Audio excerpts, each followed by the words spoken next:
देखो रिकॉर्डिंग का मैसेज कर, स्क्रीन शेयर है। Yes ma'am. Yes ma'am. Yes ma'am. ठीक है। अच्छा देखो, हम लोग अकाउंटिंग स्टैंडर्ड आज 11 पढ़ेंगे, ठीक है। अकाउंटिंग स्टैंडर्ड 11, तो जैसे कि हर एक अकाउंटिंग स्टैंडर्ड किसी पर्पस के लिए बना हुआ है, तो ये भी अकाउंटिंग स्टैंडर्ड जो है एक पर्टिकुलर पर्पस के लिए ही बना है। और इसका एक नाम भी है, ठीक है। एस 11, ठीक है। इसका नाम है द इफेक्ट ऑफ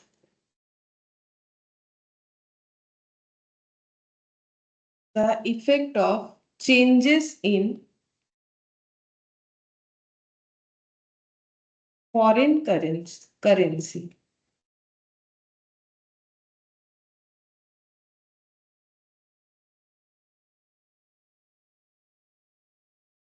ठीक है, ये वाला एस हम लोग पढ़ेंगे, the effect of changes in foreign currency. और इस एस को हमें 3 पार्ट में पढ़ना पड़ेगा। एक्चुअली हमें यहाँ पर 3 तरीके का जो है पॉइंट सीखना है, ठीक है।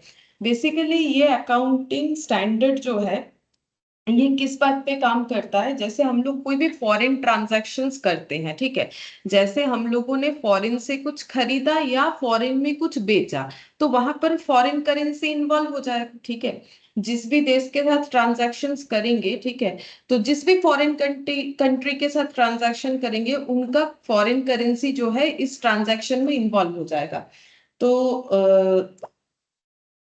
तो फिर हमें क्या करना है, हमें ये फाइंड आउट करना है कि उसका ट्रीटमेंट हमें क्या करना चाहिए। अब इसका ट्रीटमेंट क्यों पता करना होता है, देखो इसका लॉजिक ये है कि हम लोग तो इंडिया में हैं, हम लोग अपना जो भी अकाउंट्स बनाएंगे वो इंडियन करेंसी में बनाएंगे, लेकिन अगर हमारा कोई ट्रांजैक्शन फॉरेन करेंसी को इन्वॉल्व करता है, अब एक हमारा सारा डेटा इंडियन करेंसी में और कुछ डेटा फॉरेन करेंसी में, ऐसे तो रिकॉर्ड नहीं कर सकते हैं।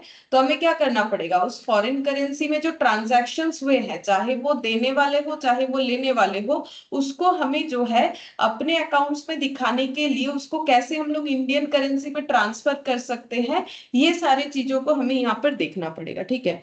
तो पहले लिख लो कि हमें यहाँ पर मेन क्या पढ़ना है। तो स्कोप जो है, फर्स्ट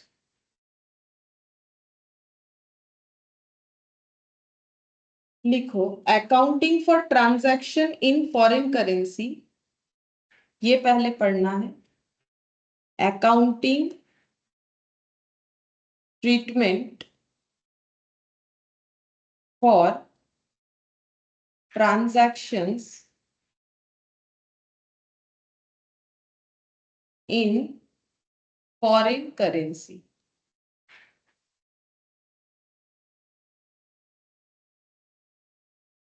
ठीक है, सबसे पहले हमें ये पता करना है कि फॉरेन करेंसी में जब हम लोग ट्रांजैक्शन करेंगे तो उसका अकाउंटिंग ट्रीटमेंट क्या होगा, वो हमें कौन बताएगा, ये वाला एस हमें बताएगा, ठीक है।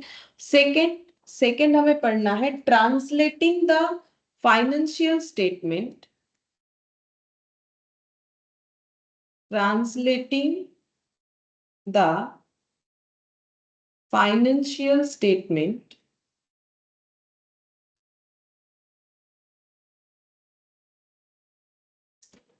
of foreign operations।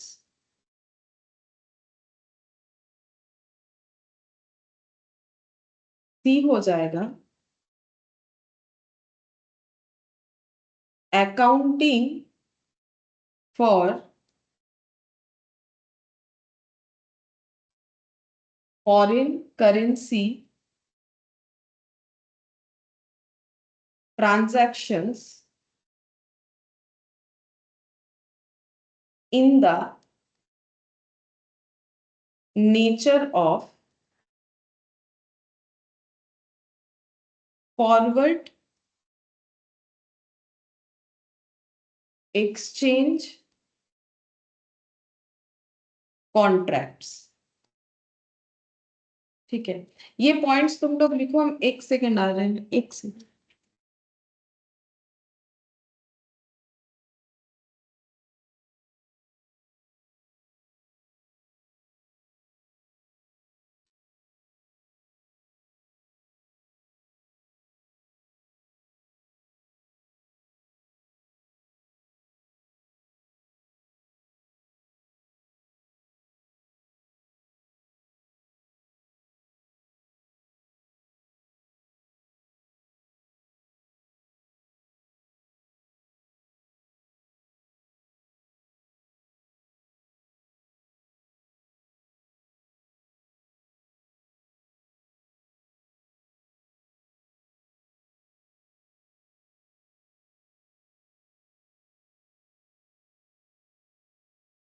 अच्छा हाँ देखो, accounting treatment for transaction in foreign currency, ठीक है, जो कि मैंने बताया कि अगर हम लोग का ट्रांजैक्शन में फॉरेन करेंसी इन्वॉल्व है तो हमें उसका ट्रीटमेंट क्या करना है, ये एक पढ़ने को मिलेगा। दूसरा, translating the financial statement of foreign operations, ये हम लोग जब ब्रांच पढ़ते हैं ना, ब्रांच का जो पूरा टॉपिक होता है उसमें फॉरेन ब्रांच ट्रांजैक्शंस भी आता है। जब हम लोग फॉरेन ब्रांच ट्रांजैक्शन पढ़ेंगे तब हम लोग ये वाला टॉपिक उसमें कवर करेंगे, ठीक है, मतलब इसका क्वेश्चन हमें ब्रांच में मिल जाएगा।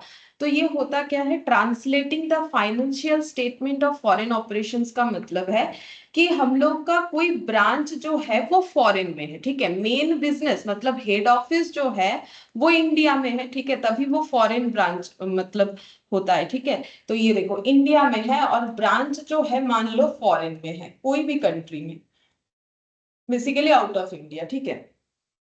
तो अगर फॉरेन में है तो अब ये ब्रांच अपना जो भी फाइनेंशियल स्टेटमेंट बनाएगा, पहला बात है ये ब्रांच इंडिपेंडेंट होता है, ठीक है। तो ये ब्रांच इंडिपेंडेंट इसीलिए होता है, एक्चुअली ब्रांच में डिपेंडेंट इंडिपेंडेंट का मतलब होता है कि अगर कोई ब्रांच अपना पूरा फाइनेंशियल स्टेटमेंट खुद ब खुद बना सकता है उसे इंडिपेंडेंट बोलते हैं, और अगर नहीं बना सकता है, उसका हेड ऑफिस बनाता है, तो उसको हम लोग बोलते हैं जो है डिपेंडेंट ब्रांच, ठीक है। तो फॉरेन में अगर कोई ब्रांच ओपन है तो वो ऑब्वियसली इंडिपेंडेंट ही होगा, वो कभी डिपेंडेंट नहीं हो सकता है, क्योंकि फॉरेन के ब्रांच को हम लोग यहाँ इंडिया में बैठ के सारी चीजों का सप्लाई करेंगे, उनका डेटा मेंटेन करेंगे, ये पॉसिबल नहीं है, ठीक है। फॉरेन में अगर कोई ब्रांच है तो वो ऑब्वियसली इंडिपेंडेंट ब्रांच ही होता है, वो कभी डिपेंडेंट नहीं होता है, वो अपना फाइनेंशियल स्टेटमेंट खुद बना सकता है, ठीक है। अब हम लोग को क्या करना है, अब ये अपना जो फाइनेंशियल स्टेटमेंट ब्रांच बना के देगा तो वो किस में देगा, कोई ना कोई फॉरेन करेंसी में देगा जो वहां पर चलता है, लाइक डॉलर हो गया, पाउंड हो गया, ठीक है, कंट्री वाइज डिपेंड करता है। अब हेड ऑफिस को क्या करना होता है, हेड ऑफिस को एक कॉन्सोलिडेटेड फाइनेंशियल स्टेटमेंट बनाना पड़ता है जहां पर हेड ऑफिस अपना डेटा, ओन डेटा के साथ साथ सभी ब्रांचेस का डेटा भी इंक्लूड करेगा। तो जो ब्रांच इंडिया में है वो तो अपना इंडियन करेंसी यानी रुपीज में ही भेजेंगे, ब्रांच का डेटा रुपीज में, ब्रांच सॉरी हेड ऑफिस का डेटा रुपीज में, ब्रांच का डेटा रुपीज में। लेकिन फॉरेन ब्रांच मान लो डॉलर में सारी चीजों को फाइनेंशियल स्टेटमेंट बना के दिया है, ठीक है, क्योंकि उसके वहां डॉलर चल रहा है तो वो डॉलर में दे दिया। लेकिन अब इसको कैसे हम लोग मतलब हेड ऑफिस अपने बुक्स ऑफ अकाउंट्स में इनकॉर्पोरेट करें, क्योंकि हेड ऑफिस को सभी ब्रांच और अपना डेटा मिला के एक एक कॉन्सोलिडेटेड जो है फाइनेंशियल स्टेटमेंट बनाना पड़ता है।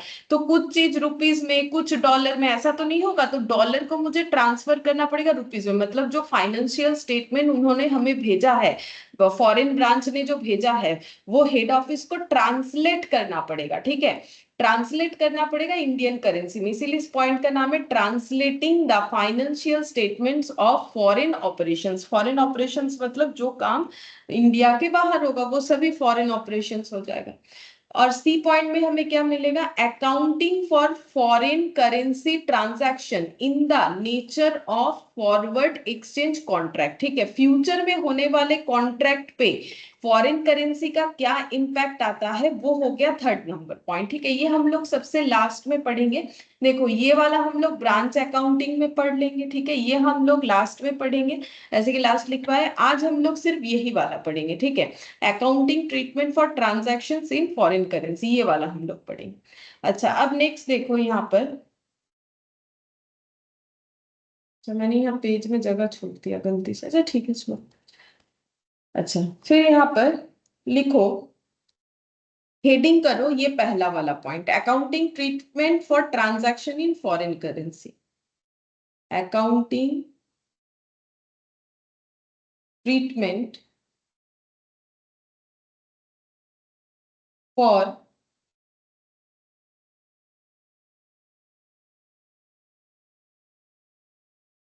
Transaction in foreign currency.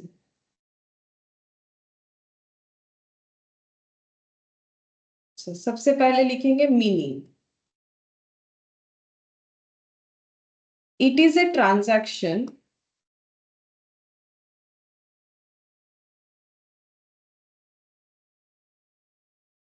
which is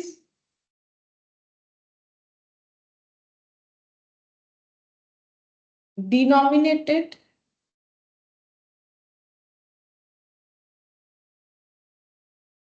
or requires settlement in foreign currency.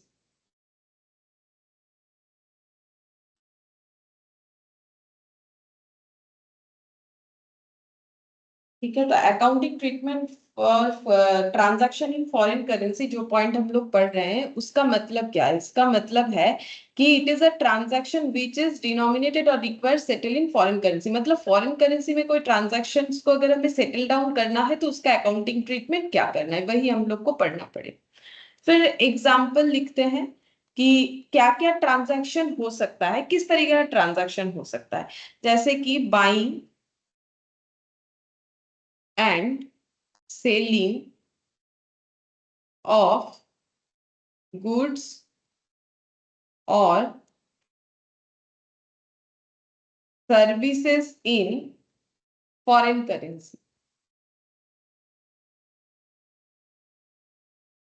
ठीक है, जैसे कि मैंने पहले ही बोला, फॉरेन करेंसी में या तो हम लोगों ने कुछ परचेस किया है, ठीक है, इंडिया से या तो परचेस हुआ है या इंडिया ने मतलब इंडिया से किसी ने सेल किया है। तो buying and selling of goods और सर्विस, अब गुड्स भी बेच सकते हैं, सर्विस भी बेच सकते हैं, जो भी चीजों का बिजनेस हम लोग कर रहे हैं। Buying and selling of goods और सर्विसेज इन फॉरेन करेंसी। फिर लेंडिंग और बोरोइंग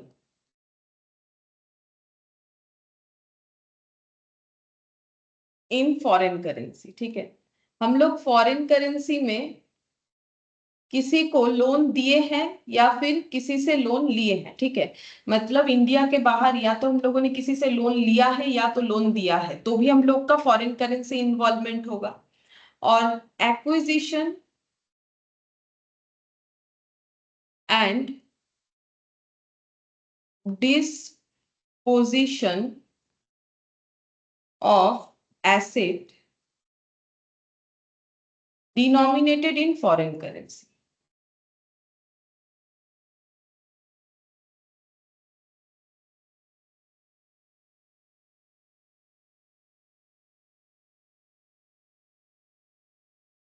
देखो, क्या क्या फॉरेन ट्रांजैक्शन हो सकता है, कुछ भी हो सकता है, जैसे कि कुछ खरीदना, बेचना, लोन लेना, लोन देना, या फिर किसी एसेट को एक्वायर करना, या फिर किसी एसेट को बेचना। ठीक है, अगर हम लोग इंडिया से बाहर एसेट बेच रहे हैं या बाहर से एसेट खरीद के लेके आ रहे हैं, तो भी हम लोग का जो है फॉरेन करेंसी इन्वॉल्वमेंट हो सकता है। ठीक है, ये जस्ट एग्जांपल्स है। जब भी हम लोग फॉरेन के साथ किसी भी तरीके का ट्रांजेक्शन करेंगे तो हम लोग का फॉरेन करेंसी जरूर इन्वॉल्व हो जाएगा। ठीक है, अब यहाँ पर अगर फॉरेन करेंसी ट्रांजैक्शन होता है तो हम लोग का रूल्स देखो क्या है कि हम लोग इसको रिकॉर्ड कैसे करेंगे। ठीक है, इसको रिकॉर्ड कैसे करेंगे? अगर हम लोग फॉरेन करेंसी ट्रांजैक्शंस के थ्रू से बाइंग, सेलिंग या फिर लेंडिंग कर रहे हैं या फिर एक्विजिशन या फिर सेलिंग ऑफ एसेट कर रहे हैं या कुछ और ट्रांजैक्शन कर रहे हैं, तो हम लोग उसको रिकॉर्ड कैसे करेंगे? तो इसको बोलते हैं इनिशियल रिकॉग्निशन। ठीक है, initial recognition.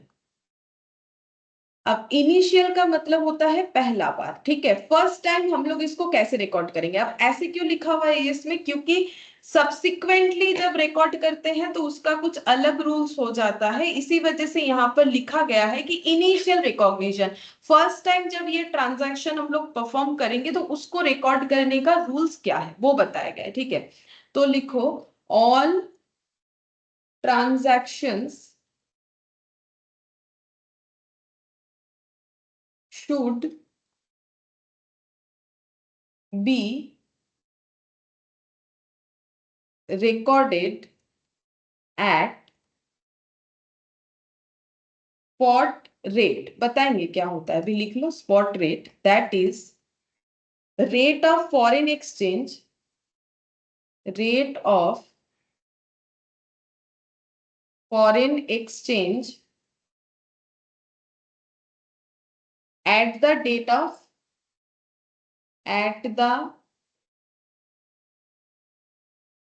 Date of transaction.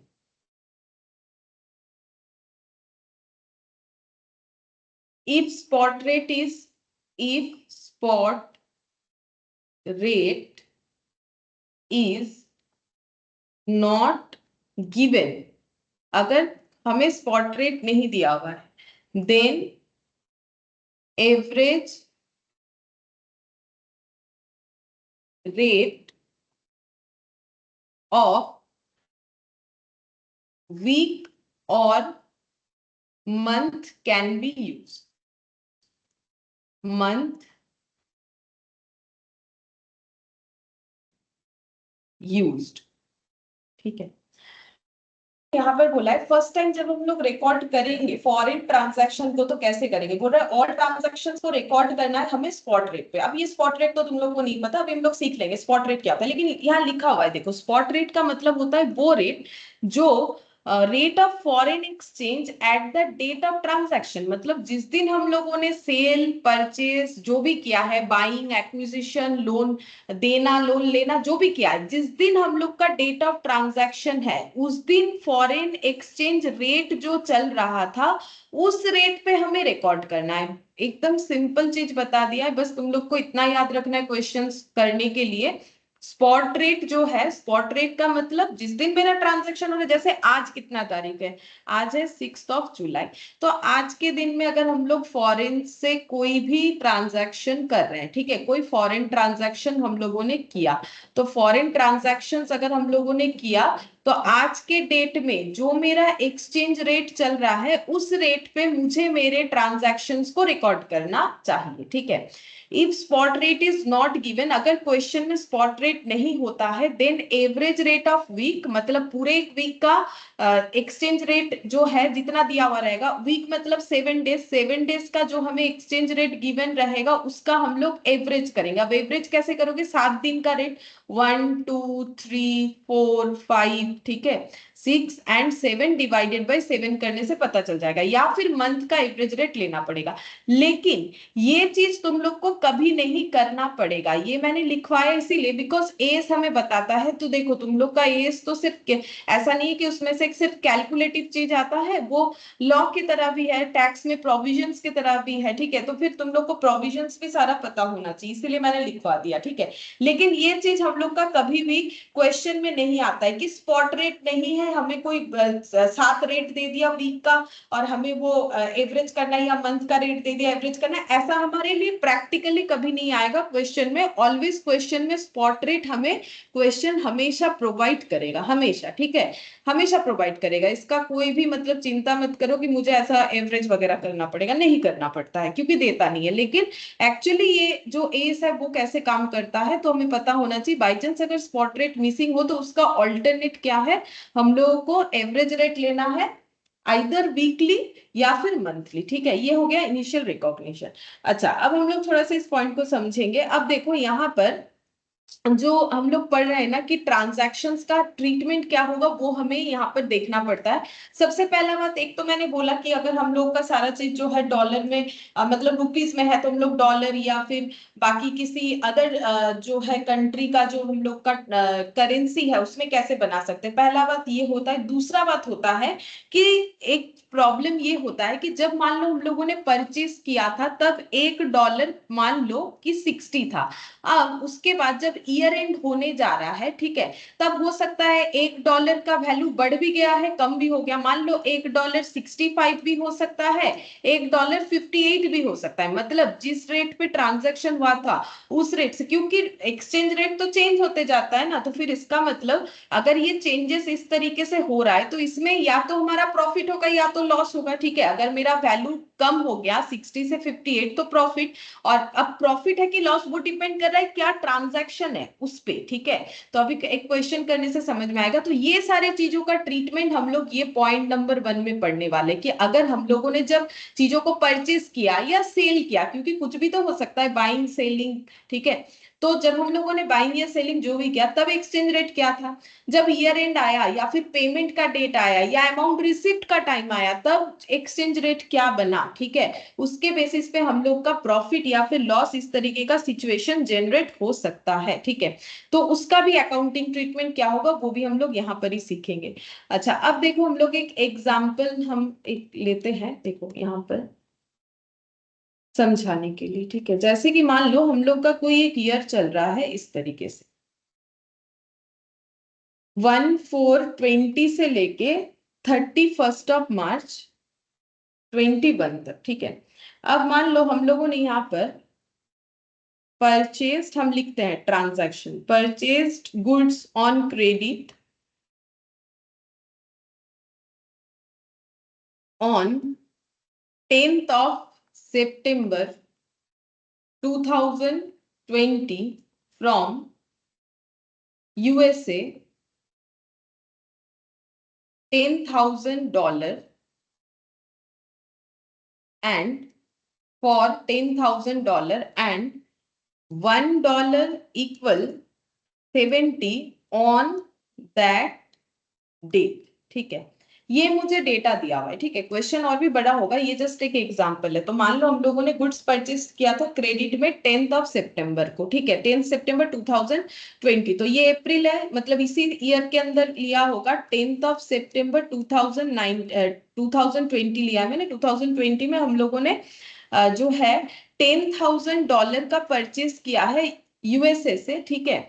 जबकि $1 कितना चल रहा था, 70 रुपीज करके, ठीक है, ये चल रहा था, ठीक है। अच्छा, तो अब हम लोग को जिस दिन परचेस करेंगे, जैसे हम लोग नॉर्मल परचेस का एंट्री करते हैं, तो जिस दिन परचेस करेंगे तो परचेस का एंट्री हमें करना चाहिए, ठीक है। तो हम लोग का एंट्री डेट कौन सा होगा, हम लोग का एंट्री डेट होगा 10 सितंबर 2020। बोलो क्रेडिट परचेस का एंट्री क्या होता है।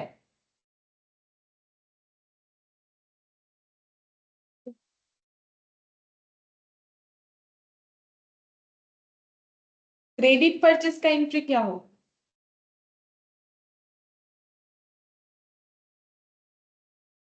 क्या कोई नहीं बोलोगे? क्रेडिट परचेस का एंट्री किसी को भी नहीं पता?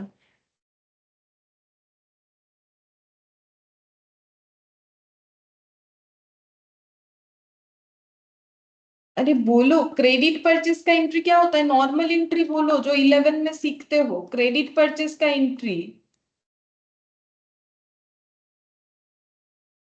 Purchase to creditor. हाँ, तो ये नहीं बोल रहे हो क्यों तुम लोग नहीं पता? Purchase to creditor, credit purchase का एंट्री, कोई भी आंसर नहीं दे रहे। Purchase account debit to creditor, पहले तो सिर्फ क्रेडिट परचेज, हम थोड़ी ना डॉलर वालर कुछ पूछ रहे हैं।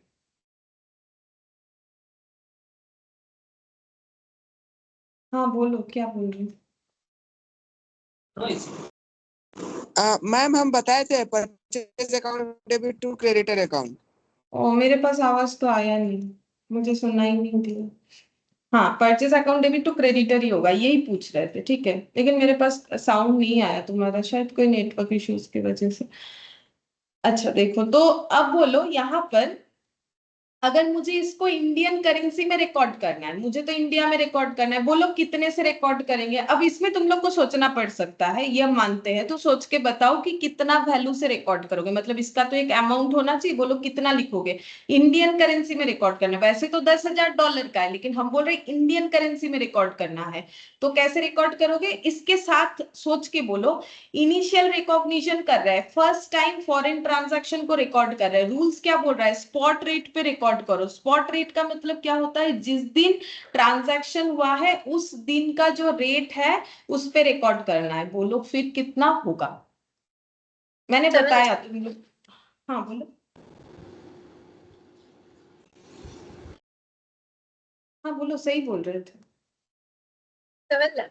हाँ, 7 लाख होगा ना। देखो, $1 70 है, हम लोगों ने यहाँ ना, मैंने एक जीरो कम लिख दिया है, ठीक है, यहाँ मैंने एक जीरो कम लिख दिया। $10,000 का हम लोग परचेस किए हैं, ठीक है। $10,000 इंटू 70 रुपीज, ठीक है। तो ये कितने का हो जाएगा इंडियन करेंसी में? ये 7 लाख हो जाएगा। ऐसे करके एक्सचेंज रेट को कैसे कैलकुलेट करोगे? अगर $1 इक्वल 70 है तो $10,000, 10,000 इंटू 70 नहीं होगा, तो इतना ही होगा, ठीक है। ये देखो, इनिशियल रिकॉग्निशन कैसे करते हैं ना, तुम लोगों ने सीख भी लिया। देखो, तो इसका मतलब इस रेट को क्या बोलते हैं, फिर इस रेट का नाम क्या है, बोलो इस रेट को क्या बोलेंगे? अभी लिखवाया ना, बोलो नाम, देख के बोलो। स्पॉट, हाँ स्पॉट रेट, हाँ स्पॉट रेट बोलेंगे, ठीक है, इसी को स्पॉट रेट बोलते हैं, इसी को स्पॉट रेट बोलते हैं। अच्छा है, प्रिया आंसर दीजिए। अच्छा, किस सभी का आवाज नहीं आ रहा है मेरे पास, शायद कोई नेटवर्क इश्यूज होगा। ठीक है, प्रिया ने आंसर दिया स्पॉट रेट, सही है, स्पॉट रेट बोलते हैं इसे। ठीक है, अच्छा अब इनिशियल रिकॉग्निशन हम लोगों ने सीख लिया। अच्छा अब देखो ईयर एंड आ गया है, ठीक है। अब मान लो हमें अभी तक पेमेंट का टाइम नहीं आया है, ठीक है, मतलब परचेस किए हैं तो उसको तो पैसा देना पड़ेगा। जिससे भी परचेस किए हैं यूएसए में उनको तो हमें एक पेमेंट करना पड़ेगा। पेमेंट का एक डेट होगा कि इस दिन पेमेंट करना पड़ेगा, ठीक है। अब मान लो पेमेंट का जो डेट था ना, जो गुड्स परचेस किया था उसका पेमेंट का जो डेट था, सपोज करो कि वो है 10th ऑफ जून का पेमेंट डेट है, ठीक है। 10th ऑफ जून का पेमेंट डेट है 10th ऑफ जून 2021, ठीक है। अब इनका ईयर एंड कब होता है ये देख के पता चल रहा है, अप्रैल टू मार्च, ठीक है। अप्रैल टू मार्च जो है इनका फाइनल अकाउंट्स बनता है, तो इनका ईयर एंड जो है ये 31 मार्च 2021 को होगा। अगर ईयर एंड हो रहा है और ईयर एंड में मान लो कि यहाँ पर $1 का रेट चेंज हो गया, ठीक है। जब ईयर एंड आया, ये वाले टाइम का बात करें, इस टाइम पे $1 बन चुका है 73, ठीक है। ये मैंने एग्जांपल लिया, 73 बन गया। हो सकता है, क्यों नहीं होगा, क्योंकि हम लोग का ये एक्सचेंज रेट तो चेंज होते जाता है। तो जब परचेस किए थे तब 70 था, अब जब ईयर एंड आया तब 73 हो गया, ठीक है। अब मैंने ज्यादा दिखाया, कम भी हो सकता है, ऐसा कोई बात नहीं कि ज्यादा ही होगा। अब यहाँ पर हम लोगों को ईयर एंड करने से हम लोगों को क्या करना है, ईयर एंड हुआ तो हम लोग को फाइनल अकाउंट्स बनाना पड़ेगा। इस डेट पे हम लोग क्या बनाएंगे, अपना फाइनल अकाउंट्स, ठीक है। अब बोलो तो मैंने परचेस किया था जो कि 70 रुपीज पर डॉलर पे किया था। अब उसी का वैल्यूएशन 73 पर डॉलर अगर हो गया है तो मेरा लॉस है कि प्रॉफिट है, क्योंकि मैंने परचेस किया था, मुझे उसको पेमेंट करना पड़ेगा। तो अगर मैंने 70 पे खरीदा था और अभी रेट अगर 73 चल रहा है, तो मेरा परचेस का वैल्यू और क्रेडिटर का वैल्यू बढ़ेगा कि कम होगा, बोलो। मैम ये तो लॉस होगा फिर। हाँ लॉस होगा, बढ़ गया, ठीक है। लॉस होगा मतलब पर डॉलर पे कितना करके लॉस हो रहा है, 3 रुपीज का लॉस हो रहा है, ठीक है। अभी इस सिचुएशन में हमें इसको लॉस ही दिख रहा है, ठीक है। अब हम लोग को इसके आगे का रूल्स पढ़ना पड़ेगा। अब इसका क्या करें, अगर ये 73, क्योंकि पेमेंट तो यहाँ करेंगे, तो अगर 73 हो गया है तो उस पे हमें ट्रीटमेंट करना पड़ता है। हम लोग इसको 70 में ही नहीं रख सकते हैं, ठीक है। मेरा ईयर एंड आ गया, मेरा अभी तक पेमेंट नहीं हुआ है, चेंज हो गया है वैल्यू, तो हम ये 70 में इसको एज इट इज नहीं रख सकते, मुझे उसको ले जाके 73 में ट्रांसफर करके दिखाना है। लेकिन ट्रांसफर करने के पहले मुझे चेक करना पड़ेगा कि जो आइटम को हम रिकॉर्ड करना चाहते हैं वो मेरा मॉनिटरी आइटम है कि नॉन मॉनिटरी आइटम है, ठीक है। अब ये क्या नया चीज आ गया, ये एएस में ही बताया गया है, ठीक है। तो हम यहाँ पर 2 लाइन, दो क्या 4 और ट्रांजैक्शन लिखवाएंगे, तो हम ये पूरा पेज ही ट्रांजैक्शन के लिए रख देते हैं, ठीक है। हम यहाँ पर तुम लोग को और कितना एंट्री लिखना पड़ेगा, लगभग 4 एंट्री लिखना पड़ेगा, उतना जगह रख दो इसके नीचे। उसके बाद हम बताते हैं, इनिशियल रिकॉग्निशन के बाद अगर हम लोग का डॉलर का रेट या जो भी है वो कम या ज्यादा हो रहा है, तो हमें चेक करना पड़ेगा जिस चीज का लॉस या प्रॉफिट जो भी होगा। जैसे इस केस में लॉस दिख रहा है कि अगर हमें रिकॉर्ड, अब लॉस क्यों है, क्योंकि हमें हमारा क्रेडिटर बढ़ जाएगा, क्योंकि हम लोग का क्रेडिटर का वैल्यू बढ़ जाएगा, इसीलिए लॉस है। अगर क्योंकि हम लोग को ये अमाउंट पे करना था, अगर ये अमाउंट रिसीवेबल होता तो हम लोग का लॉस की जगह प्रॉफिट होता, कि मुझे 70 पर डॉलर की रिसीव होने वाला था, अब 73 पे हो सकता है क्योंकि रेट इतना चल रहा है। अब जब पेमेंट या रिसिप्ट होगा तब के रेट पे और भी डिपेंड करेगा। लेकिन जब हम लोग का ईयर एंड आ रहा है तो हमें इस पे अगर लॉस या प्रॉफिट है, तो अगर सेटल डाउन नहीं हुआ है ट्रांजैक्शंस, तो हमें उसका लॉस या प्रॉफिट रिकॉर्ड करना पड़ेगा, ठीक है। लेकिन रिकॉर्ड करने के पहले हमें चेक करना पड़ेगा कि जो आइटम का लॉस या प्रॉफिट हम लोग रिकॉर्ड करना चाहते हैं वो कौन सा आइटम है, ठीक है। मॉनिटरी है या फिर नॉन मॉनिटरी है, तो ये चेक करेंगे।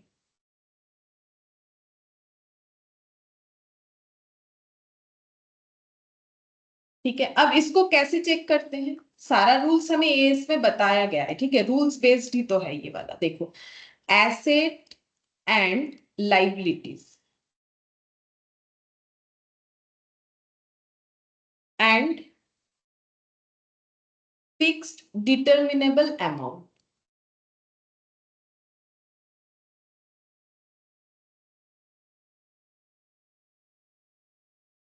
बता देंगे क्या है, एक बार लिखो, not covered under definition of monetary item, monetary item, ठीक है।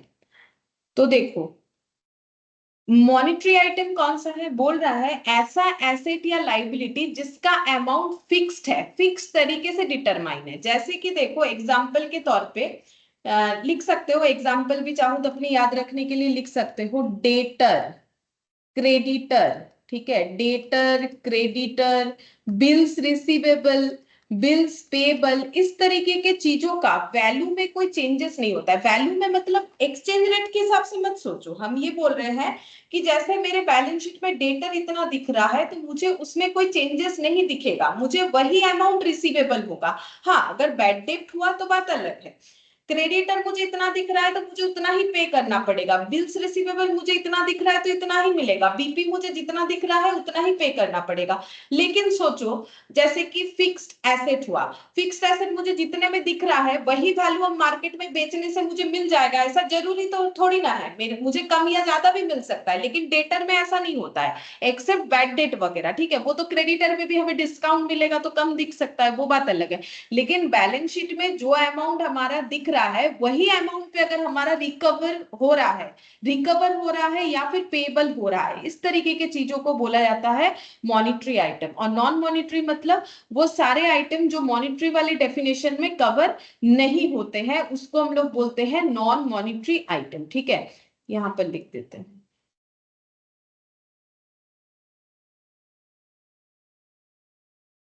ठीक है।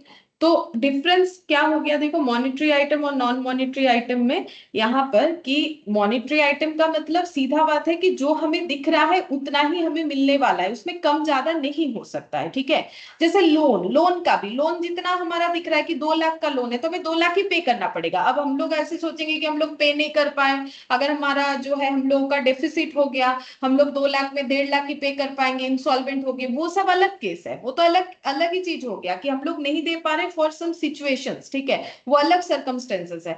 लेकिन मॉनिटरी आइटम का मतलब क्या होता है, जिसका अमाउंट फिक्स्ड है, फिक्स्ड डिटर्मिनेबल अमाउंट की यही वाला अमाउंट होगा। बाकी कुछ अलग वो एक्सेप्शंस हो सकता है कि ऐसा उनका जो है बैंकरप्ट हो गया नहीं दे सकते, वो सब अलग चीज होता है, वो इसके साथ नहीं है। जी जो भी एसेट लाइबिलिटीज का वैल्यू हमारा फिक्स डिटरमाइन कर दिया जाता है उसको मॉनिटरी आइटम बोलते हैं, और जो फिक्स डिटरमाइन नहीं किया जाता है उसे नॉन मॉनिटरी बोलते हैं। यानी हमें एज बोल रहा है, इसका डेफिनेशन ऐसे दिया गया है, नॉट कवर्ड अंडर डेफिनेशन, ये है definition for monetary item. Monetary item के डेफिनेशन में जो कवर नहीं होता है वही नॉन मॉनिटरी आइटम होता है, ठीक है। अब यहाँ पर एसेट और लाइबिलिटीज में बोलो, ये परचेज और क्रेडिटर में हम लोग का एसेट या लाइबिलिटीज क्या है, ये दोनों में कौन सा हमारा एसेट या लाइबिलिटी है? क्या दोनों ही एसेट है, दोनों ही लाइबिलिटी है, या कोई भी एसेट लाइबिलिटी नहीं है, या कोई एक है, बोलो। क्रेडिटर तो हमारा लाइबिलिटी है। हाँ क्रेडिटर हम लोग का लाइबिलिटी है, तो ये लाइबिलिटी हम लोग का मॉनिटरी आइटम होगा कि नॉन मॉनिटरी, मतलब ये हम लोग का फिक्स डिटर्मिनेबल वैल्यू में रिकॉर्ड होता है कि फ्लक्चुएटेड वैल्यू हो सकता है इसका, मतलब मैम इसका ये तो आइडेंटिटी। फिक्स होगा।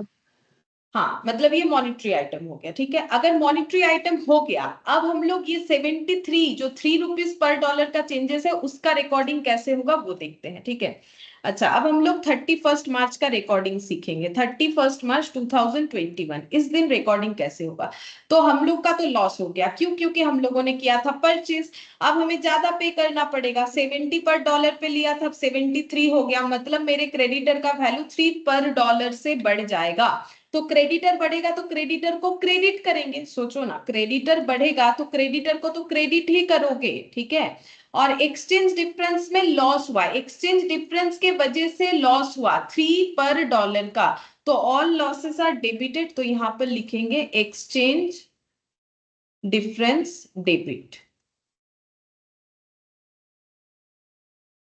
अच्छा कितने से रिकॉर्ड होगा, 3 पर डॉलर करके है, आउट ऑफ $10,000, ठीक है, ओवर $10,000, $10,000 पे हमारा ₹3 का लॉस हमें रिकॉर्ड करना पड़ेगा। तो एक्सचेंज डिफरेंस में 30,000 का लॉस हुआ और इस वजह से हम लोग का क्रेडिटर का वैल्यू जो है वो 30,000 से और भी बढ़ गया। मतलब अभी हम लोग का क्रेडिटर का वैल्यू कितना दिखेगा पता है? पहले 7 लाख था, अब 7,30,000, यानी अब 30 और यानी 7,30,000, ये दोनों मिला के क्रेडिटर बन गया है 7,30,000 का। ठीक है, ये हम लोग कौन से डेट पे पता कर पाए? 31 मार्च 2021, क्योंकि हम लोग को हमेशा रुपीस में रिकॉर्ड करते पड़ता है हमारे ट्रांजैक्शन को। तो पहले तो हम लोगों ने 7 लाख पे रिकॉर्ड किया, 31 मार्च में इसको इतने से हम लोगों ने इंक्रीज कर दिया। ठीक है, अच्छा अब इसके बाद जब हम लोग पेमेंट करेंगे, ठीक है, तो फिर कैसे पेमेंट करेंगे? तो यहाँ पर दिखाते हैं, पेमेंट का डेट मैंने लिया है 10 जून। अब मान लो पेमेंट का डेट आ गया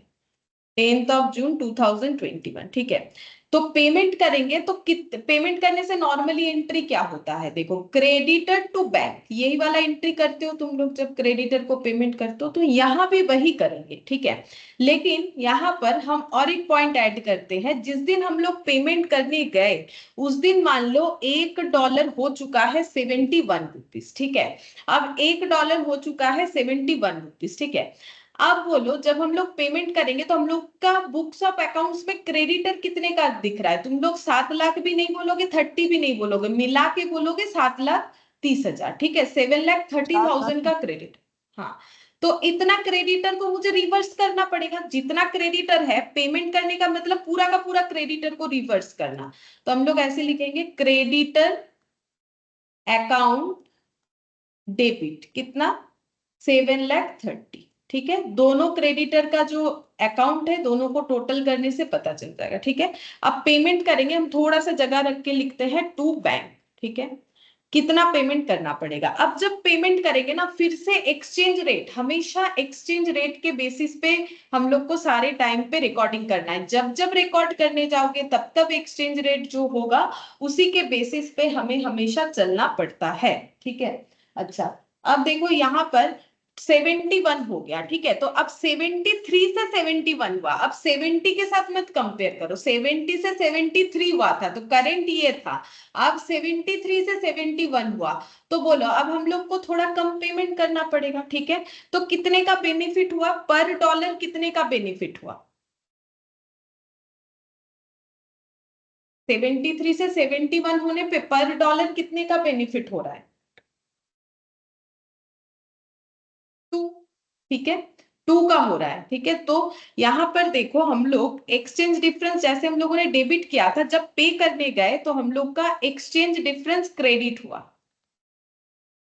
ठीक है, कितने से क्रेडिट हुआ? पर डॉलर 2 से। और हम लोग इसको $10,000 पे चेक करेंगे तो हम लोग का कितना हो गया?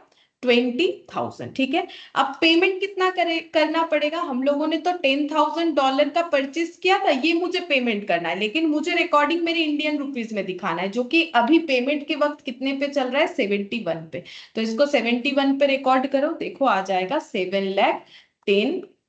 ठीक है, तो देखो हम लोग का क्रेडिटर दिखा रहा था बुक्स ऑफ अकाउंट्स में कि 730 पे करना है, लेकिन जिस डेट पे करने गए उस दिन डॉलर का रेट कम हो गया। जैसे बढ़ने पे लॉस था, ठीक है, कम होने पे प्रॉफिट होगा। तो फिर क्या हुआ? मुझे 730 नहीं पे करना पड़ेगा, मुझे 71 के बेसिस पे करना पड़ेगा। तो मुझे सिर्फ और सिर्फ 7,10,000 पे करना पड़ेगा। तो मेरा एक्सचेंज में प्रॉफिट हो गया, एक्सचेंज डिफरेंस में 20,000, ये मेरा प्रॉफिट हो गया। ठीक है, और इस प्रॉफिट को हम लोग को क्या करना है? पीएल में ट्रांसफर करना है। हम भूल गए, इसका भी पीएल में ट्रांसफर करना था। 31 मार्च का जो ईयर एंड हुआ ना, इसका भी पीएल में ट्रांसफर होना था। इसके बाद और एक एंट्री होना चाहिए था। ये देखो, ये लॉस है, ऑल लॉसेस आर डेबिटेड, तो ईयर एंड में तो पीएल जरूर बनता है। तो यहाँ और एक एंट्री होता, PL account debit 30,000 to exchange difference, to exchange difference 30,000। ठीक है, ये वाला हम लोग रिकॉर्ड करते हैं। फिर पेमेंट हो गया, पेमेंट होने के बाद फिर से एक्सचेंज डिफरेंस क्रेडिट हुआ। अब इसको फिर से हम लोग पीएल में ट्रांसफर करेंगे। अब पीएल में प्रॉफिट हुआ तो all profit and gains are credited, तो टू पीएल अकाउंट बोल के यहाँ पर 20,000 आ जाएगा और यहाँ पर हो जाएगा एक्सचेंज डिफरेंस अकाउंट डेबिट 20,000। ठीक है, इस तरीके से होगा। तो पूरा ट्रांजैक्शन देख लो एक बार क्या है। हमें देखना है कि अगर मॉनिटरी आइटम है तो कैसे करना है। पहले हम लोग को ये चेक करना है, पहले इनिशियल रिकॉग्निशन करना है स्पॉट रेट पे, पहला कंडीशन। फिर हम लोग जब ईयर एंड में डॉलर का प्रॉफिट या लॉस देख के रिकॉर्ड करने जाएंगे तो हमें ये देखना है कि हम लोग का मॉनिटरी आइटम है कि नॉन मॉनिटरी आइटम है। ठीक है, तो मॉनिटरी आइटम है ये वाला। ठीक है, तो इसका रिकॉर्डिंग नॉर्मल इस तरीके से होगा कि क्रेडिट, हम लोग का जितना भी एक्सचेंज डिफरेंस हुआ उसको रिकॉर्ड करते हुए हमारे क्रेडिटर का वैल्यू बढ़ा। फिर जब पेमेंट का डेट आया तो हम लोग जब पेमेंट करने गए तो डॉलर का वैल्यू कम हुआ था, तो उस केस में हमारा प्रॉफिट हुआ। और जो भी प्रॉफिट लॉस होता है वो हमेशा पीएल में ट्रांसफर होता है। तो ये देखो एक्सचेंज डिफरेंस, ये पीएल में ट्रांसफर हुआ, ये भी एक्सचेंज डिफरेंस पीएल में ट्रांसफर हुआ, इसमें लॉस हुआ, इसमें प्रॉफिट हुआ, बस हो गया। अच्छा, अब इसके बाद हम लोग पढ़ेंगे कि अगर हमें सब्सिक्वेंट रिकॉग्निशन करना है, जो कि मैंने तुम लोग को यहाँ पर सिखा दिया। ये देखो, ये सब्सिक्वेंट रिकॉग्निशन ही है, ये पहली बार रिकॉग्नाइज, फिर ये सब्सिक्वेंट रिकॉग्नाइज, ये पेमेंट के टाइम पे। ठीक है, अब हम इसका रूल्स लिखवाते हैं। देखो यहाँ पर जो भी सिखाया उसका रूल्स लिखवाते हैं। यहाँ पर लिखो सब्सिक्वेंट रिकॉग्निशन और reporting at subsequent balance sheet date. मतलब हम लोग अपने ऑलरेडी रिकॉर्डेड ट्रांजैक्शंस को दोबारा रिकॉग्निशन, मतलब दोबारा रिकॉर्ड कर रहे हैं, या फिर बैलेंस शीट डेट पे उसका रिपोर्टिंग कर रहे हैं। जैसे ये देखो, बैलेंस शीट डेट पे इसको फिर से रिपोर्टिंग कर रहे हैं। ठीक है, तो वो करते वक्त हम लोगों को चेक करना पड़ता है कि आइटम मेरा कैसा है, मॉनिटरी है कि नॉन मॉनिटरी है। ठीक है, तो यहाँ पर लिखेंगे उस केस में हमें पहले चेक करना पड़ेगा कि आइटम हम लोग का मॉनिटरी है या फिर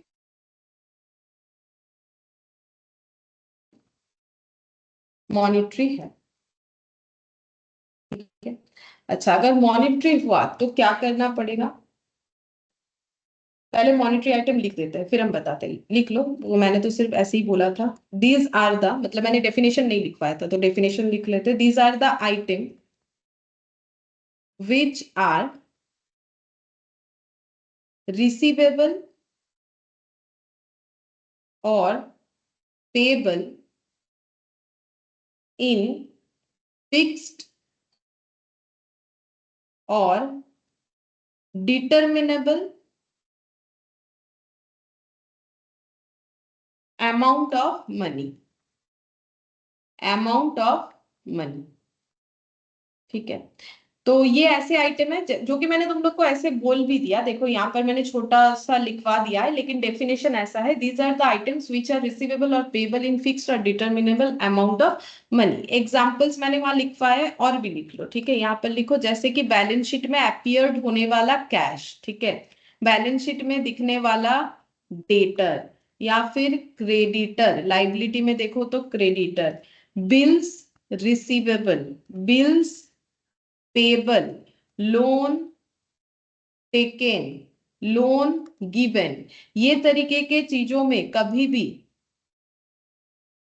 अमाउंट चेंज नहीं होता है, एटसेट्रा। ठीक है, और नॉन मॉनिटरी आइटम का मतलब ये भी मैंने बताया, जो मॉनिटरी के डेफिनेशन में कवर नहीं होता। These are all assets and liabilities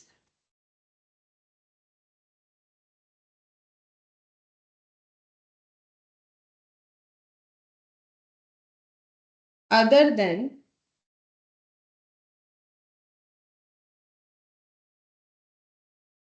monetary item. ठीक है, मतलब यहाँ पर जो मैंने शॉर्टकट में लिखा था कि ये मॉनिटरी आइटम के डेफिनेशन में कवर नहीं होता है। बाकी ये डेफिनेशन जो है एएस ने बोल रखा है, तो मैंने एक बार लिखवा दिया, क्योंकि जब हम लोग का केस स्टडी टाइप क्वेश्चन होगा तो तुम लोग को ये सब कीवर्ड्स जो है लिखना पड़ता है, इस वजह से। ठीक है, तो एग्जाम्पल जैसे कि क्या क्या हो सकता है, जैसे कि फिक्स्ड एसेट, क्योंकि फिक्स्ड एसेट जिस वैल्यू पे अपियर हो रहा है एग्जैक्ट वही वैल्यू हमें बेचने पे मिलेगा ऐसा जरूरी नहीं है। इन्वेंट्रीज जितने पे दिख रहा है उतना ही रिकवरेबल होगा ऐसा जरूरी नहीं है।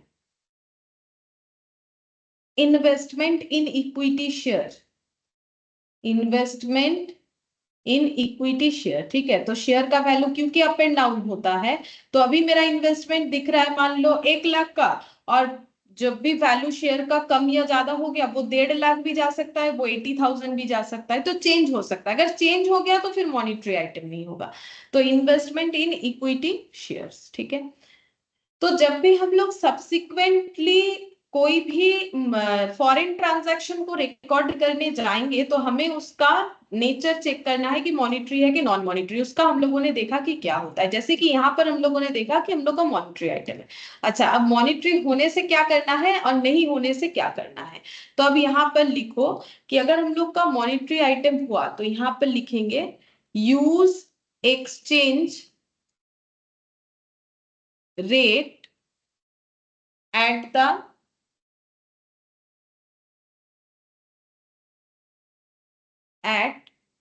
balance sheet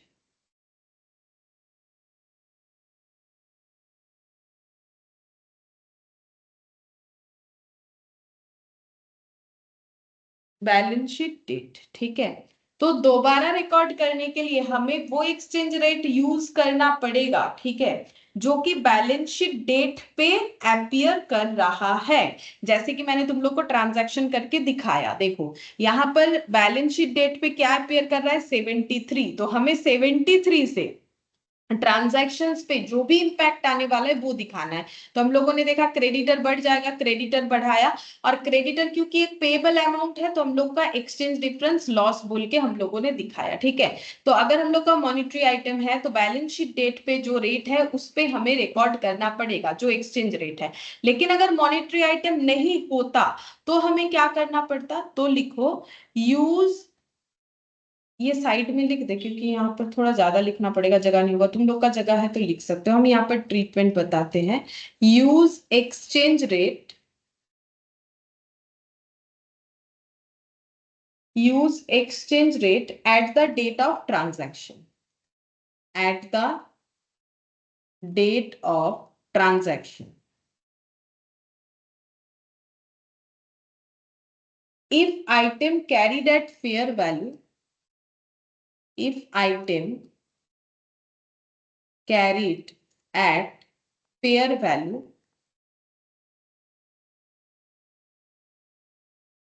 comma, then use the exchange rate, then use the exchange rate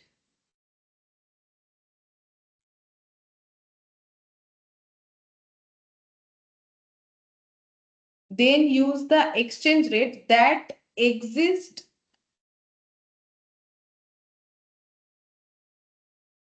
when the values are determined, when the values are determined।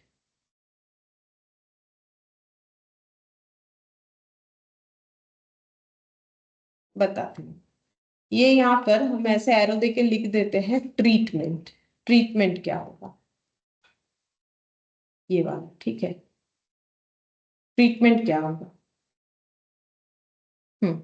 तो अगर हम लोग का नॉन मॉनिटरी आइटम हुआ तो क्या करना पड़ेगा, अगर हम लोग सब्सिक्वेंट रिकॉग्निशन करते हैं, मतलब जैसे देखो यहाँ पर हम लोगों ने ये वाला हम लोग का मॉनिटरी आइटम था, तो हम लोगों ने बैलेंस शीट डेट पे जो रेट था उस पे रिकॉर्ड कर दिया, पेमेंट के टाइम पे जो सिचुएशन हुआ वैसे दिखा दिया। लेकिन अगर ये मेरा नॉन मॉनिटरी आइटम होता तो मुझे क्या करना पड़ता, तब मुझे ये वाला रूल्स फॉलो करना पड़ता। क्या बोला है, use exchange rate at the date of transaction, बोल रहा है ट्रांजैक्शन डेट पे जो एक्सचेंज रेट था वही यूज करना पड़ेगा, मतलब 73 नहीं 70 ही रहेगा, ठीक है, उसमें कोई चेंजेस नहीं होगा।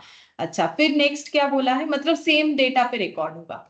If item carried at fair value, अगर हम लोगों को आइटम को फेयर वैल्यू पे कैरी करना है, अब ये बात कब आता है, देखो ये चीज तुम लोग 11 में पढ़े होगे, AS2 होता है अकाउंटिंग स्टैंडर्ड 2, जो कि इन्वेंट्री वैल्यूएशन पे बताता है। अब 11 में कैसे पढ़े हम बताते हैं, जब फाइनल अकाउंट्स होता था तो फाइनल अकाउंट्स का जो लेजर दिया जाता था, सॉरी लेजर बोल रहे हैं, जो ट्रायल बैलेंस दिया था जाता था, उसके नीचे काफी सारा एडिशनल इंफॉर्मेशन होता था, ठीक है।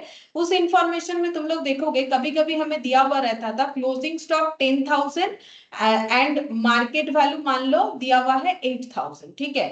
तो फिर तुम लोग कौन सा वैल्यू रिकॉर्ड करते थे, 8000, ठीक है। इस तरीके से अगर याद आ रहा है तो देखो, तो हम लोग का एक्चुअली AS2 ये चीज बताता है कि इन्वेंट्री को कैसे वैल्यू करना है।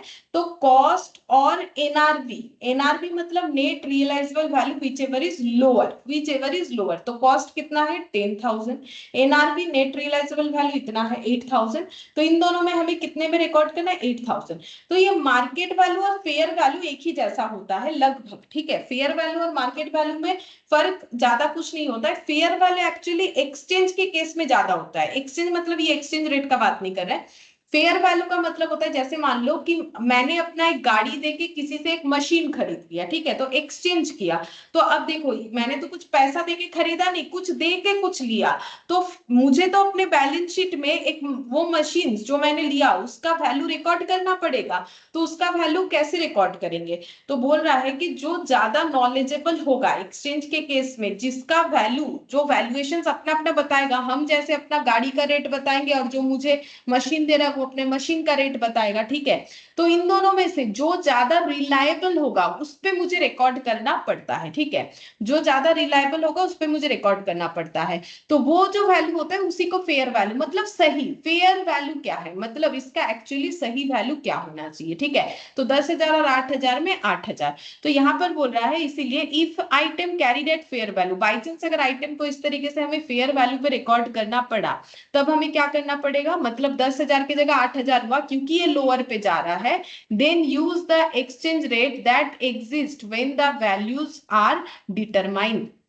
मतलब जिस दिन ये एनआरपी वाला वैल्यू मतलब फेयर वैल्यू को डिटरमाइन किया गया था, उस डेट पे जो एक्सचेंज रेट था, ठीक है, उस डेट पे जो एक्सचेंज रेट था उस रेट पे रिकॉर्ड करना पड़ेगा, ठीक है। हम फिर से बताते हैं, नॉन मॉनिटरी आइटम के केस में क्या होगा, हमें हमेशा एक्सचेंज रेट जो है ट्रांजैक्शन डेट वाला ही लेना चाहिए नॉर्मली। लेकिन अगर हम लोग का ऐसा सिचुएशन हुआ कि हमें अपने जो भी मॉनिटरी नॉन मॉनिटरी आइटम है उसको हमें फेयर वैल्यू पे रिकॉर्ड करना पड़ा, ठीक है, तो हमें क्या करना पड़ेगा, then use the exchange rate, वही एक्सचेंज रेट यूज करना है जो फेयर वैल्यू डिटरमाइन करते वक्त था। बस इतना सिंपल ही है। ये जब तुम लोग क्वेश्चन करोगे तो समझ जाओगे, ठीक है। ये वाला पॉइंट भी क्वेश्चन से क्लियर हो जाएगा, जैसे हम लोगों ने ये वाला पॉइंट समझा मॉनिटरी आइटम वाला, ठीक है। ज्यादातर यही आता है, ठीक है, यही ज्यादातर आता है। तो यहाँ पर मॉनिटरी आइटम में क्या हो गया, सिंपल, पहले हम लोग स्पॉट रेट पे रिकॉर्ड करेंगे। स्पॉट रेट पे देखो सभी रिकॉर्ड होगा, चाहे मॉनिटरी हो चाहे नॉन मॉनिटरी हो। इनिशियल रिकॉग्निशन के केस में मॉनिटरी नॉन मॉनिटरी नहीं देखना पड़ता है। Initial recognition always spot rate पे होगा, चाहे आइटम मेरा मॉनिटरी हो नॉन मॉनिटरी हो। ये देखना कब करना पड़ता है, जब हम लोग सब्सिक्वेंटली फिर उस चीज को रिकॉर्ड कर रहे हैं, जैसे कि यहाँ पर हुआ। तो उस केस में अगर मॉनिटरी हुआ तो बैलेंस शीट डेट का रेट लेना है, अगर नॉन मॉनिटरी हुआ तो ट्रांजैक्शन डेट का रेट लेना है, और अगर फेयर वैल्यू पे वैल्यूएशन हुआ है तो फेयर वैल्यू जिस दिन डिटरमाइन हुआ था उस दिन का जो रेट है वो हमें लेना है, ठीक है। बस इतना ही तुम लोग को अभी याद रखना है, बाकी देखो धीरे धीरे करते करते हो जाएगा।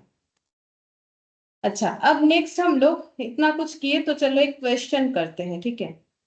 पहला क्वेश्चन यहाँ से, सबसे पहले तुम लोग इसे क्लासिफाई करो, कौन सा मॉनिटरी है कौन सा नॉन मॉनिटरी आइटम है। जैसे इन्वेंट्रीज, ये क्या होगा, मॉनिटरी या नॉन मॉनिटरी, ये वाला monetary non monetary, monetary non monetary, बोलो।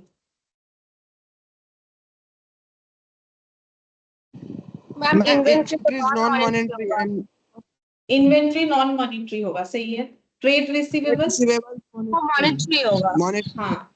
और investment in equity share, non non monetary, monetary, हाँ। और प्रॉपर्टी प्लांट इक्विपमेंट, ये भी नॉन नॉन मॉनेटरी। मॉनिटरी। हाँ, क्योंकि ये फिक्स्ड एसेट है, इसका वैल्यू चेंज होगा। इक्विटी शेयर तो समझ में आता ही है चेंज होगा, और फिक्स्ड एसेट भी चेंज होगा। देखो ना, हम लोग बोल रहे हैं मेरे पास मेरे पास मान लो एक बिल्डिंग है या एक घर है जिसका वैल्यू हम सोच रहे हैं कि 10 लाख है।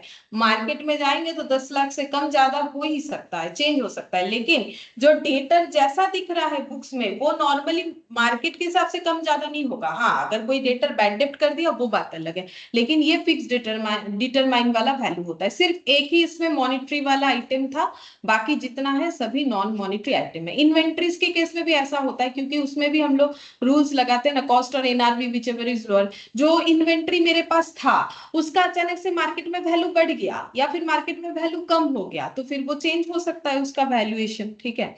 तो ये हम लोग का इलास्ट्रेशन 1 हो गया, ठीक है। इसको हम लिख के नहीं दिखा रहे, इलास्ट्रेशन 2 से करेंगे। देखो यहाँ पर बोला है कि गुड्स परचेज्ड ऑन 1/1/2001 फॉर $15,075, ये है पर डॉलर, ठीक है। ये देखो एक्सचेंज रेट पर डॉलर, मतलब $1 था 75, ये $1.74, ये $1.73। एक्सचेंज रेट ऑन 31 मार्च बताया है 74, डेट ऑफ एक्चुअल पेमेंट 7/7/2001, मतलब जैसे मैंने एग्जांपल लिया लगभग उतना ही है, ठीक है, लगभग उतना ही दिया हुआ है, उस तरीके का ही डेटा हम लोग को यहाँ पर दिया हुआ है। You are required to ascertain the loss और gain to be recognised for financial year ended 31 March 2001, मतलब इस डेट पे अगर कोई लॉस या प्रॉफिट है इस ट्रांजैक्शन के वजह से, एक्सचेंज लॉस या प्रॉफिट, तो उसको रिकॉर्ड करो। और 31 मार्च 2002 में भी अगर कुछ है तो रिकॉर्ड करो एज पर AS 11। मतलब क्वेश्चन कैसे देगा, ये देखो जैसे दिया हुआ है ना यहाँ पर, इस तरीके से ही हमें क्वेश्चन पूछ लेगा, ठीक है। अच्छा, तो देखो ये तो तुम लोग कर सकते हो, करके देखो, क्योंकि मैंने अभी तुम लोग को जो एग्जांपल दिया और इसमें सिर्फ और सिर्फ ये डेट या वैल्यू का ही कुछ अलग होगा, बाकी एज इट इज है क्वेश्चन, ठीक है। ये देखो इलास्ट्रेशन 2,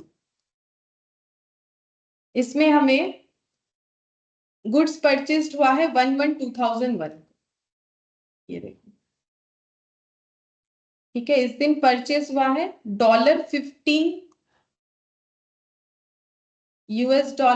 $15,000, ठीक है।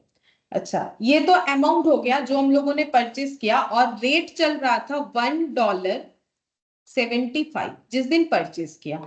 उसके बाद 31 मार्च आ गया 2002, पेमेंट नहीं हुआ है, ठीक है, क्योंकि पेमेंट डेट हुआ है 7/7/2001, 7/7।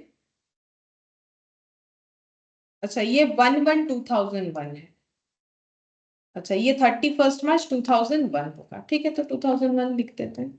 अच्छा, फिर इसके बाद 7/7/2001 में यहाँ पर पेमेंट हुआ है, और ये डेट क्या है, ये है बैलेंस शीट डेट, ठीक है, ये बैलेंस शीट डेट है। यहाँ पर परचेज हुआ था, मतलब ईयर स्टार्ट कब हुआ होगा, 1 अप्रैल 2000 से, ठीक है, ये ईयर ऐसे चल रहा होगा जिसमें यहाँ पर हम लोगों ने परचेज किया। अच्छा, अब पेमेंट जो है 73 था, मतलब पेमेंट जब हुआ तब $1.73 था, ठीक है, और जब क्लोजिंग डेट आया उस दिन $1.74 था।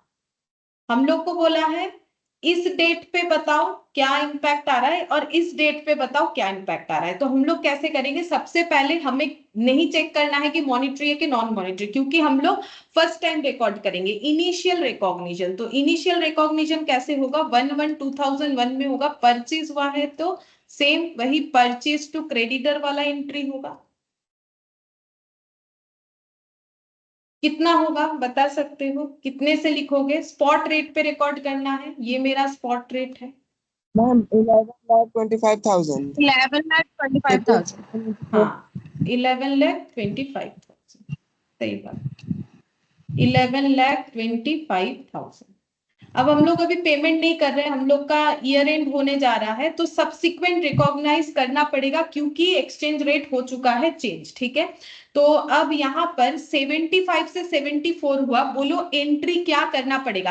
पहला बात है मॉनिटरी आइटम है कि नॉन मॉनिटरी, अब चेक करना जरूरी है क्योंकि हम लोग का सब्सिक्वेंट रिकॉग्निशन हो रहा है, पहली बार नहीं है, दूसरी बार हो रहा है। तो दूसरी बार है तो आइटम चेक करो, तो आइटम मेरा यहाँ पर एसेट लाइबिलिटी को चेक करना पड़ता है, ये तो मेरा ना एसेट है ना लाइबिलिटी है, ये तो मेरा एक्सपेंस है, इस पे मत चेक करो, इस पे चेक करो।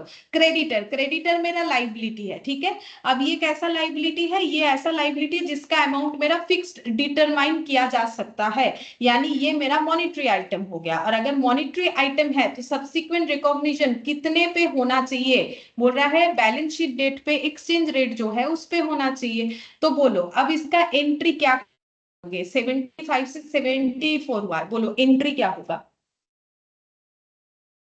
मैम मेरा मेरा क्रेडिटर का वैल्यूएशन कम हो जाएगा, क्रेडिटर हाँ account debit to exchange difference account.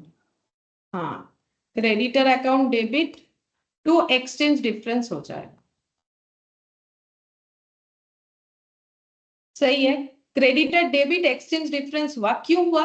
क्योंकि मेरा क्रेडिटर का वैल्यू कम होगा। मुझे पहले मान लो अगर मेरा $1 का चीज होता तो मुझे 75 देना था, मुझे अब 74 देना पड़ेगा, तो वैल्यू गिर गया, पेबल वैल्यू गिर गया, तो क्रेडिटर को डेबिट करो। अच्छा, अब अमाउंट कितना होगा बोलो? 11,10,000। मैम 15,000।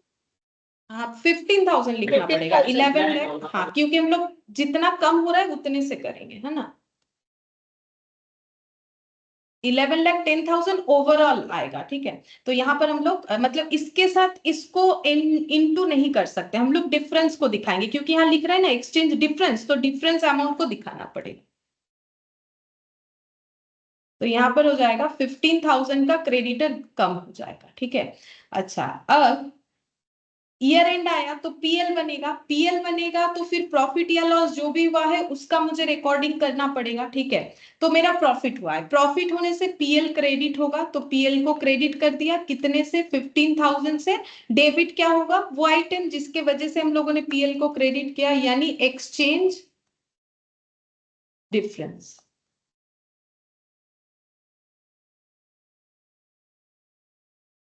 $15,000, ठीक है।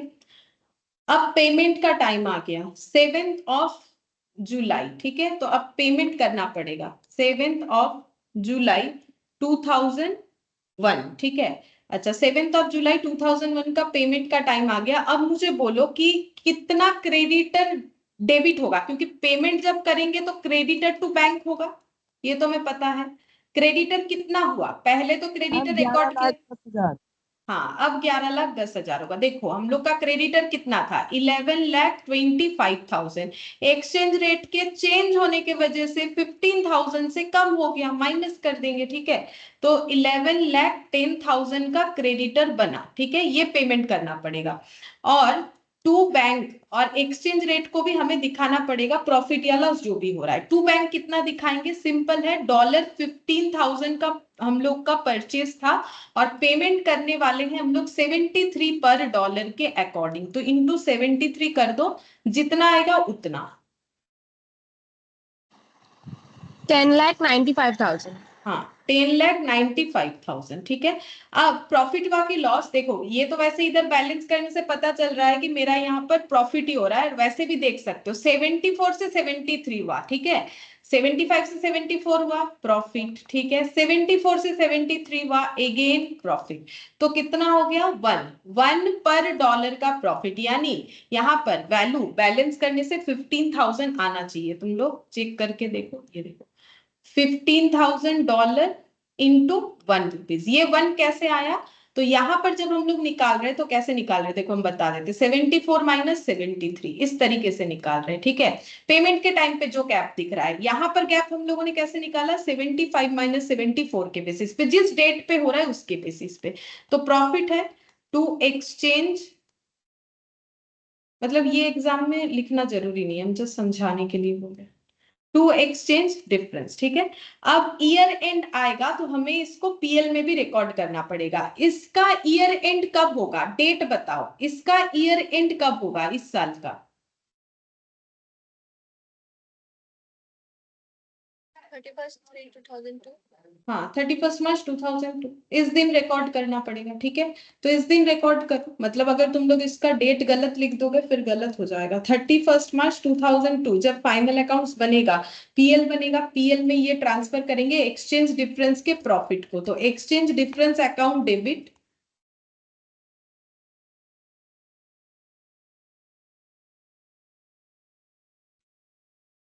टू प्रॉफिट एंड लॉस 15,000, ठीक है। तो मुश्किल नहीं है, आसान है। एएस जो है ये हम लोग का सिंपल है।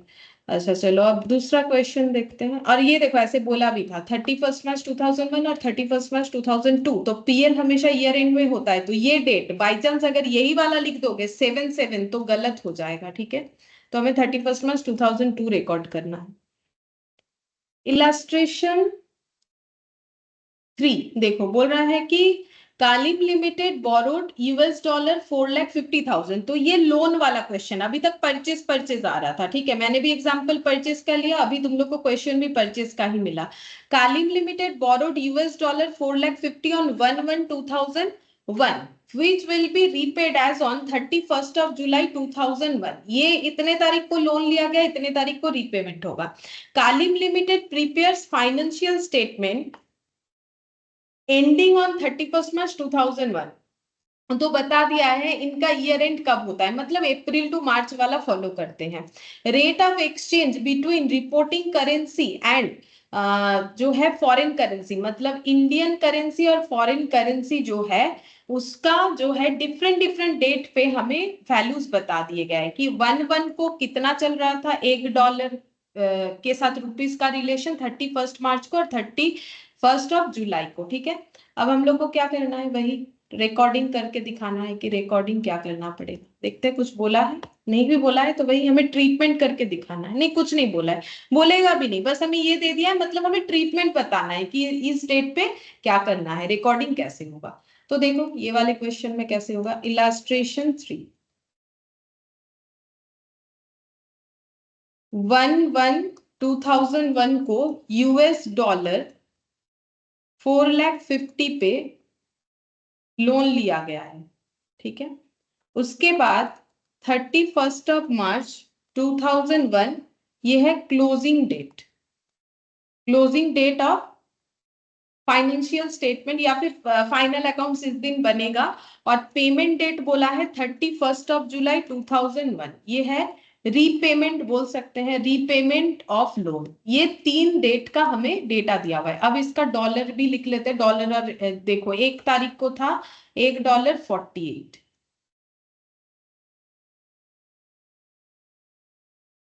$1.49, $1.49.5, ठीक है। अब हमें बोला है इसका रिकॉर्डिंग करने के लिए, ठीक है, चलो रिकॉर्डिंग करेंगे। सबसे पहले इनिशियल रिकॉग्निशन, तो हमें ये नहीं देखना है कि मॉनिटरी आइटम है नॉन मॉनिटरी आइटम है, सिंपल इनिशियल रिकॉग्निशन। तो लोन लिया है हम लोगों ने, बोलो लोन लेने का एंट्री क्या होता है। Bank account debit to loan account. हाँ, bank account debit to foreign loan, ऐसे लिखना पड़ता है, टू फॉरेन लोन, ताकि हमारे अकाउंट में हमें दिखे कि ये लोन हम लोगों ने बाहर से लिया है। लोन का वैल्यू कितना होगा, $4,50,000 का लोन लिया है, $1.48 था, तो $4,50,000 कितना हो जाएगा, 45 इंटू 48, 216, ठीक है, ये आएगा। और इधर 1 2 3 4 और एक 5 जीरो, मतलब 2,16,00,000। हाँ 2,16,00,000 या फिर 216,00,000 भी बोल सकते हैं, ठीक है। तो यहाँ पर हो गया 216,00,000, मैंने ऐसे लिख लिया, ठीक है, एक ही बात है, 2,16,00,000। तो हम लोगों ने लोन ले लिया। अच्छा, अब लोन रिपेमेंट टाइम बाकी है, ईयर एंड आ गया है, ठीक है, ईयर एंड आ गया है, तो हम लोग को क्या करना पड़ेगा, सब्सिक्वेंट रिकॉग्निशन करना पड़ेगा। अब बोलो ये आइटम हम लोग का मॉनिटरी है कि नॉन मॉनिटरी है। अब बोलो सबसे पहले ये दोनों में कौन सा मेरा मतलब दोनों में करेंट एसेट करेंट लाइबिलिटी क्या है, एसेट है लाइबिलिटी है, एसेट लाइबिलिटी कौन सा क्या है, लोन लाइबिलिटी है और बैंक तो करंट एसेट्स है। लोन लाइबिलिटी है, ये हम लोग का लॉन्ग टर्म लाइबिलिटी है। बट ये वाला क्या हम लोग का एसेट, मतलब यहाँ पर जो बैंक डेबिट होता है ये क्या हम लोग का वो वाला बैंक होता है, मतलब ये तो जो बैंक दिया है वो होता है ना, ये वाला बैंक हम लोग का कौन सा अकाउंट होता है, ये जो हम लोग के पास आया बैंक अकाउंट डेबिट, हाँ एसेट आ रहा है बैंक अकाउंट डेबिट, और ये हम लोग का हो गया फॉरेन लोन, हाँ ठीक है एसेट आ रहा है, ठीक है। अच्छा, अब इसमें से हम लोग का ये हम लोग का हो गया कि अब फाइंड आउट करना है मॉनिटरी है कि नॉन मॉनिटरी है।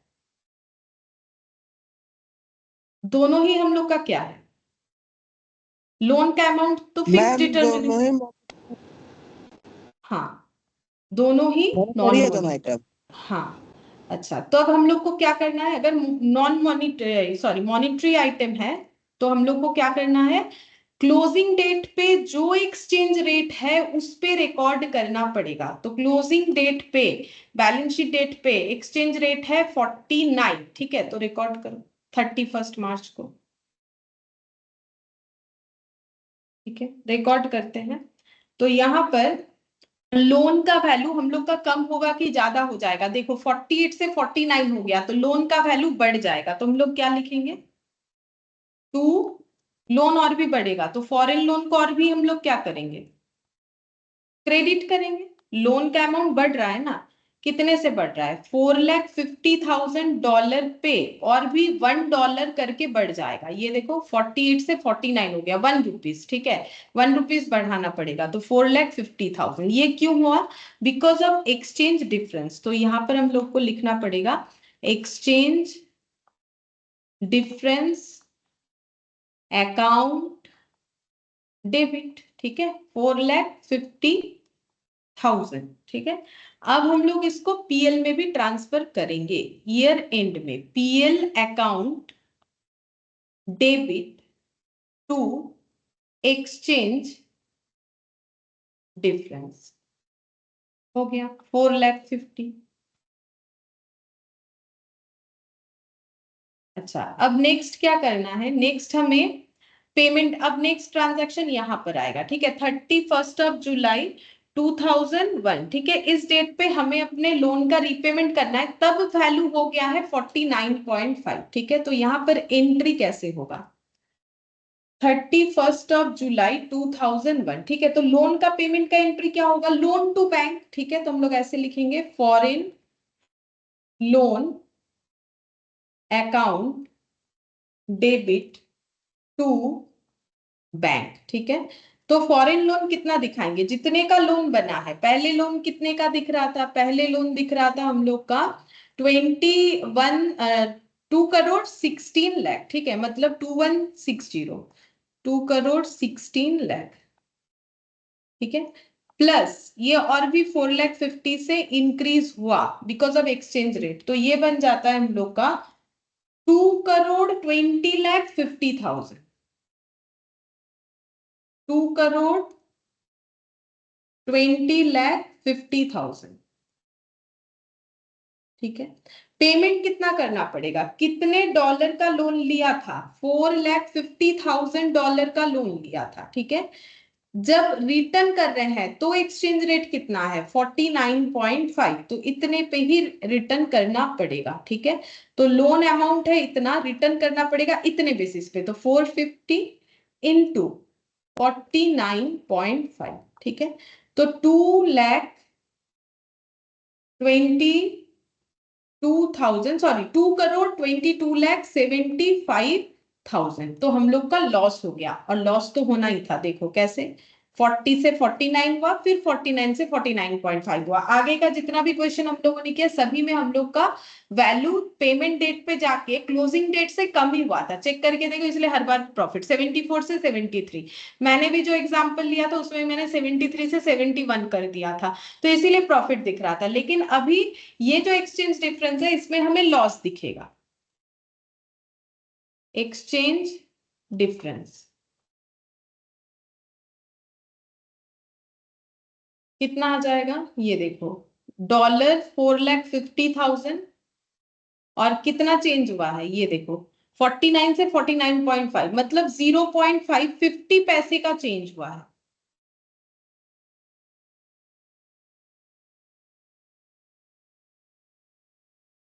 225, ठीक है, 225 का हम लोग का यहाँ पर एक्सचेंज डिफरेंस आ जाएगा, ठीक है। अब ईयर एंड जब आएगा, हाँ बोलो, मैम लेकिन जर्नल एंट्री तो मेरा क्रोनोलॉजिकल ऑर्डर में फॉलो तो नहीं हुआ ऐसे में। क्यों,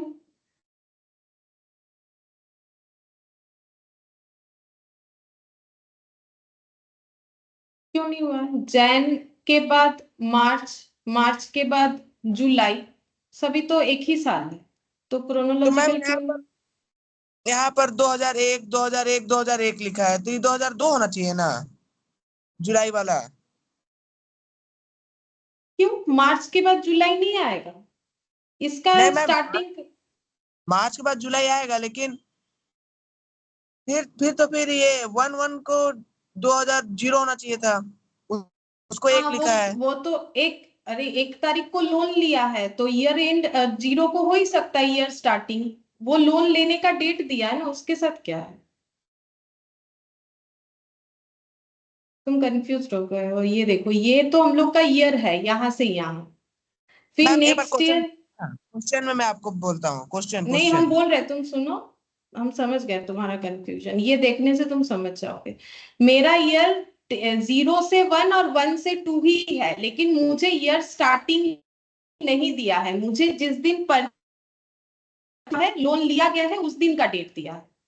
तो क्रोनोलॉजिकल ऑर्डर तो बनता है, मुझे आगे का नहीं दिया है। आगे का तो तुम खुद कर लो कि मेरा अप्रैल से ईयर स्टार्ट होता है, तो 1 अप्रैल, अप्रैल के बाद मई जून जुलाई अगस्त सितंबर अक्टूबर नवंबर दिसंबर जैन। ये जैन आ गया, जैन 2001, जैन फेब मार्च, तो ये पूरा साल कहाँ तक चला? 01 मतलब ये 00 से लेके 01 तक चला, फिर ये 01 से 02 चलेगा। बोलो कहाँ पर प्रॉब्लम है? पर पर मैम क्वेश्चन में जिस दिन लोन लिया है वो तो 1 जनवरी 2001 है। तो क्या कोई 1 जनवरी को लोन ले ही नहीं सकता है? मैम ले सकता है, लेकिन ईयर फिर 2000 होना चाहिए ना। अरे बाबा क्यों 2000 होगा? वही तो मुझे नहीं समझ में आ रहा है, क्यों 2000 होगा? 1 जनवरी 2001 को लोन लेना मना थोड़ी ना है, क्यों लोन नहीं ले सकता है मुझे वो तो समझाओ। अच्छा अच्छा, ओके मैम, ओके, अच्छा ये समझ गया मैम, एक्चुअली ये वही तो हम बोल ये रहे हैं, यहाँ से ये ईयर मुझे स्टार्टिंग एंडिंग नहीं बताया, मुझे किसी एक साल का एंडिंग बताया है, उसमें कब लोन लिया गया वो बताया, तो उसके साथ क्या है, इसलिए तो मैंने तुमको ड्रॉ करके दिखाया। ये देखो अप्रैल। यस मैम, क्लियर हो गया।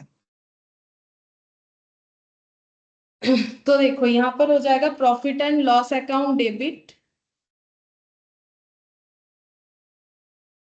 To exchange difference 2,25,000। ठीक है, तो ये हो गया। देखो सेम चीजों पे हम लोगों ने पढ़ लिया कैसे करके एंट्री हो सकता है। ठीक है, अब हम लोग पढ़ेंगे एक special case for monetary item. ये लिखना पड़ेगा थोड़ा। ठीक है, लिखो स्पेशल केस ब्रैकेट में मॉनिटरी आइटम। मैंने बोला ना इसी पे ज्यादा डिस्कशन है, नॉन मॉनिटरी पे उतना डिस्कशन हम लोग का नहीं होता है। और ये है पैरा 46A। ठीक है, ये जो जहां पर लिखा हुआ है उस पैरा का नाम है पैरा 46A। क्या ये याद रखना पड़ेगा? देखो जब हम लोग केस स्टडी जैसा क्वेश्चन आता है उसमें हम लोग को जब आंसर लिखना पड़ता है तो 46A ये सब लिखना जरूरी होता है। जैसे लॉ में तुम लोग सेक्शन लिखते हो, लेकिन हाँ गलत लिखना जो है वो परमिसिबल तो होता नहीं है। कोशिश करो कि सही वाला याद रखना। अब ये तो देखो याद ही रखना पड़ेगा, जैसे हिस्ट्री में कभी ईयर वगैरह याद रखना पड़ता था वैसे ही। ठीक है, तो एप्लीकेबिलिटी पहले लिख लो फिर समझाते हैं, देखते हैं टाइम होगा तो हम समझा देंगे। एप्लीकेबिलिटी में लिखो एक्सचेंज डिफरेंस, हम इसको ईडी लिख दे रहे हैं। ठीक है, ईडी एक्सचेंज डिफरेंस, ताकि थोड़ा जल्दी लिख पाए। ईडी एक्सचेंज डिफरेंस अराइजिंग और reporting long term foreign currency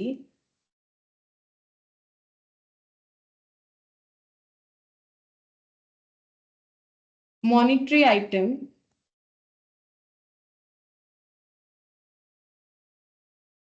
bracket में लिखो LTFCMI। ये अकाउंट का नाम ना तुम लोग को याद रखना पड़ेगा। इसी का जो लिखा है देखो, L फॉर लॉन्ग लॉन्ग, ठीक है, T for term, F for foreign, C for currency, M for monetary, I for item. ठीक है, ये नाम तुम लोग को याद रखना पड़ेगा, इसलिए क्योंकि अभी आगे जाके तुम लोग ट्रीटमेंट देखोगे तो समझ जाओगे क्यों इसे याद रखना पड़ेगा, क्योंकि ये एक अकाउंट बनाया जाएगा जहां पर हमें एक्यूमुलेट करके रखना पड़ेगा वैल्यूज को। ठीक है, हम बताएंगे वो क्या होता है, लेकिन हम अभी बता दिए कि इसको थोड़ा सा याद करने का कोशिश करो। ठीक है, ये वाला याद रखना, याद हो जाएगा। देखो LTFCMI तो लॉन्ग टर्म फॉरेन करेंसी, देखो हम लोग तो फॉरेन करेंसी के बारे में ही पढ़ रहे हैं, फॉरेन करेंसी, और जिसमें सबसे ज्यादा इंपॉर्टेंट मॉनिटरी आइटम होता है, तो monetary item, foreign currency, monetary item. देखो मुझे लगता है कि ये वाला चीज याद रखना ज्यादा आसान है, और ये याद रख जाओगे तो फिर ये एल हो गया, इससे टी ले लेना, इससे बाकी आगे एफ, सी और एम, और यहाँ पर आई हो गया। ठीक है, अच्छा अब नेक्स्ट हम लोग लिखेंगे application of this para, application of this para is optional but once exercise it is irrevocable and applies to all such foreign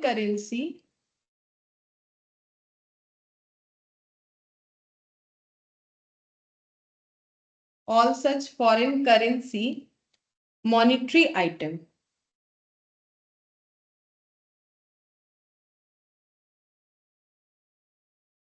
ठीक है, ये वाला पैरा यहीं पर कंप्लीट। फिर उसके बाद लिखना पड़ेगा मीनिंग ऑफ LTFCMI। ठीक है, नेक्स्ट लिखो मीनिंग ऑफ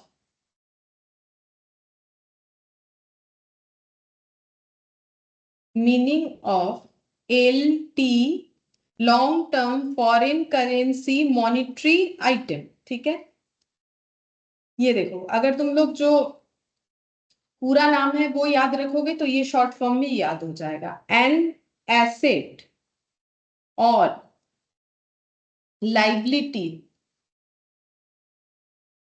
शुड बी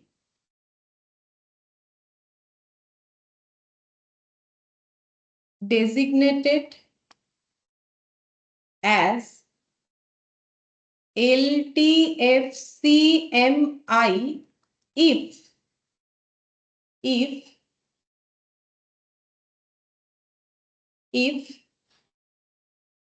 .1 ए लिख देते हैं, एसेट और liability is expressed in foreign currency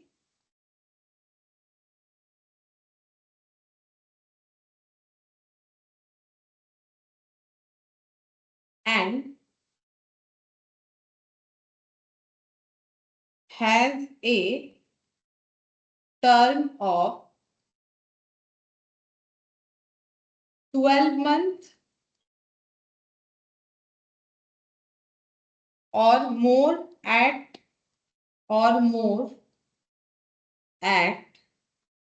the date of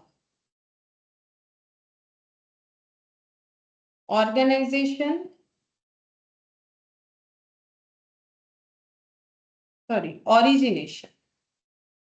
origination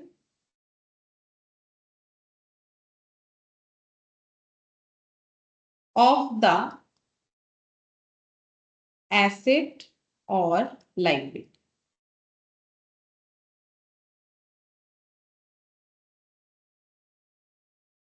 फिर नेक्स्ट लिखना है एक्सचेंज डिफरेंस ऑन ED, लिख दिया मैंने, एक्सचेंज डिफरेंस ऑन LTFCMI। लिखो related to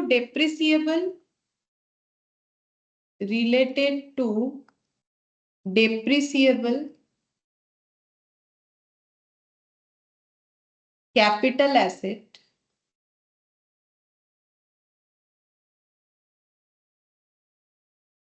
add to or deducted from, add to or deducted from cost of asset and depreciate over the balance life of the asset.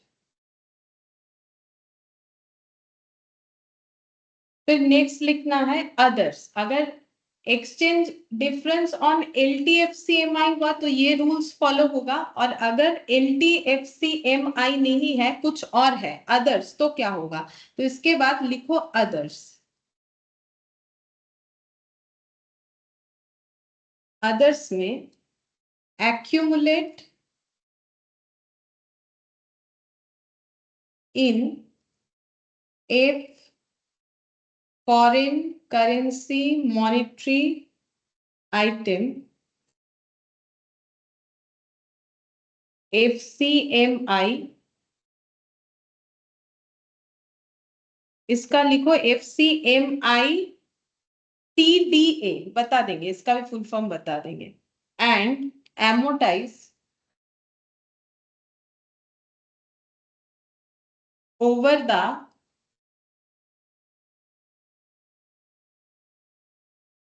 balance period of such long term item। अच्छा, अब ये लिखो FCMI TDA, ये क्या होता है? ठीक है, A for foreign, C for देखो करेंसी हो जाएगा, foreign currency monetary item,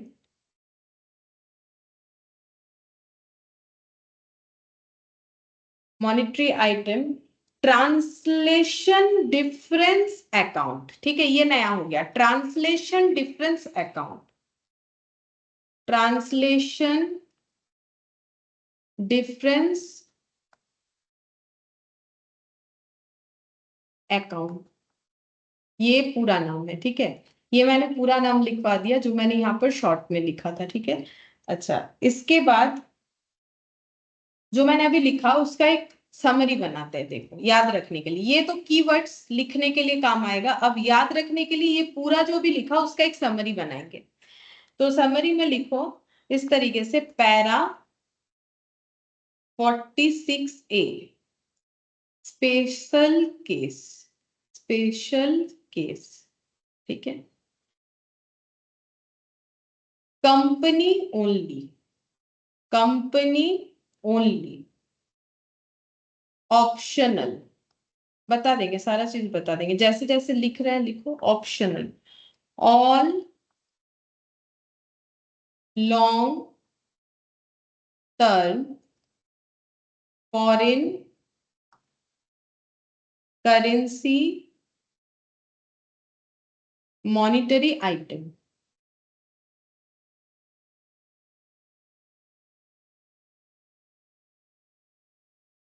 greater than equal 12 months. ठीक है, लॉन्ग टर्म तभी होगा। एक्सचेंज डिफरेंस, एक्सचेंज डिफरेंस, इसके नीचे दो पार्ट करना पड़ेगा। ठीक है, तो हम ना एक काम करते हैं, हम इधर कर लेते हैं, मेरा जगह नहीं है, यहीं पर करते हैं तो समझाने में आसानी रहेगा। तुम लोग का जगह है तो इसके नीचे दो पार्ट करना है। ठीक है, पहला लिखो related to depreciable asset, related to depreciable asset comma capital asset, और इसमें लिखो अदर्स। इसका मैंने इस तरीके से लगा दिया। अच्छा, इसमें नेक्स्ट एरो देके लिखो, अदर्स में और इसमें भी। इसका लिखना है adjust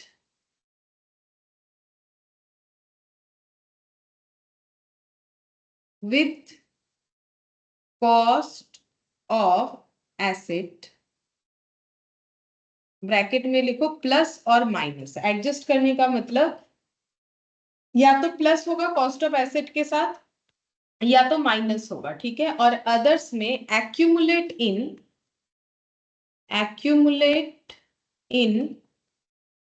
FCMITDA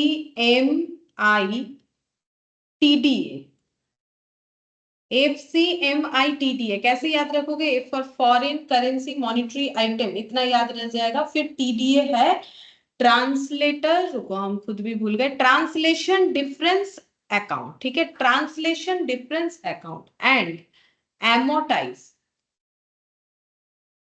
and amortize over period. ये जीस्ट है, ठीक है, ये जीस्ट है। ये जब भी तुम लोग देखोगे तो ये जो भी इतना ज्यादा लिखा था उसका पूरा मैंने जीस्ट बना दिया, ठीक है। अब एक बार समझ लेते हैं कि ये चीज हम लोगों ने क्या पढ़ा। तो देखो ये वाला जो है ये हम लोग का पैरा 47A, ठीक है, सॉरी 46A, ये एक स्पेशल केस है मॉनिटरी आइटम पे, ठीक है। अच्छा, ये हमें क्या बता रहा है, देखो एक्चुअली पैरा 46 भी था, 46A भी है। देखो पहले ना पैरा 2 था, 46 एंड 46A, जिसमें से 46 अभी और नहीं रहा। क्यों नहीं रहा? क्योंकि इसका रूल्स बोला गया था 31 मार्च 2020 तक ही एप्लीकेबल रहेगा। तो अभी तो 24 चल रहा है, मतलब जिस दिन 31 मार्च 20 आया था उसके बाद से पैरा 46 जो है वो हटा दिया गया। पैरा 46A सिर्फ for special case for monetary item रह गया है। अब ये स्पेशल केस था क्या?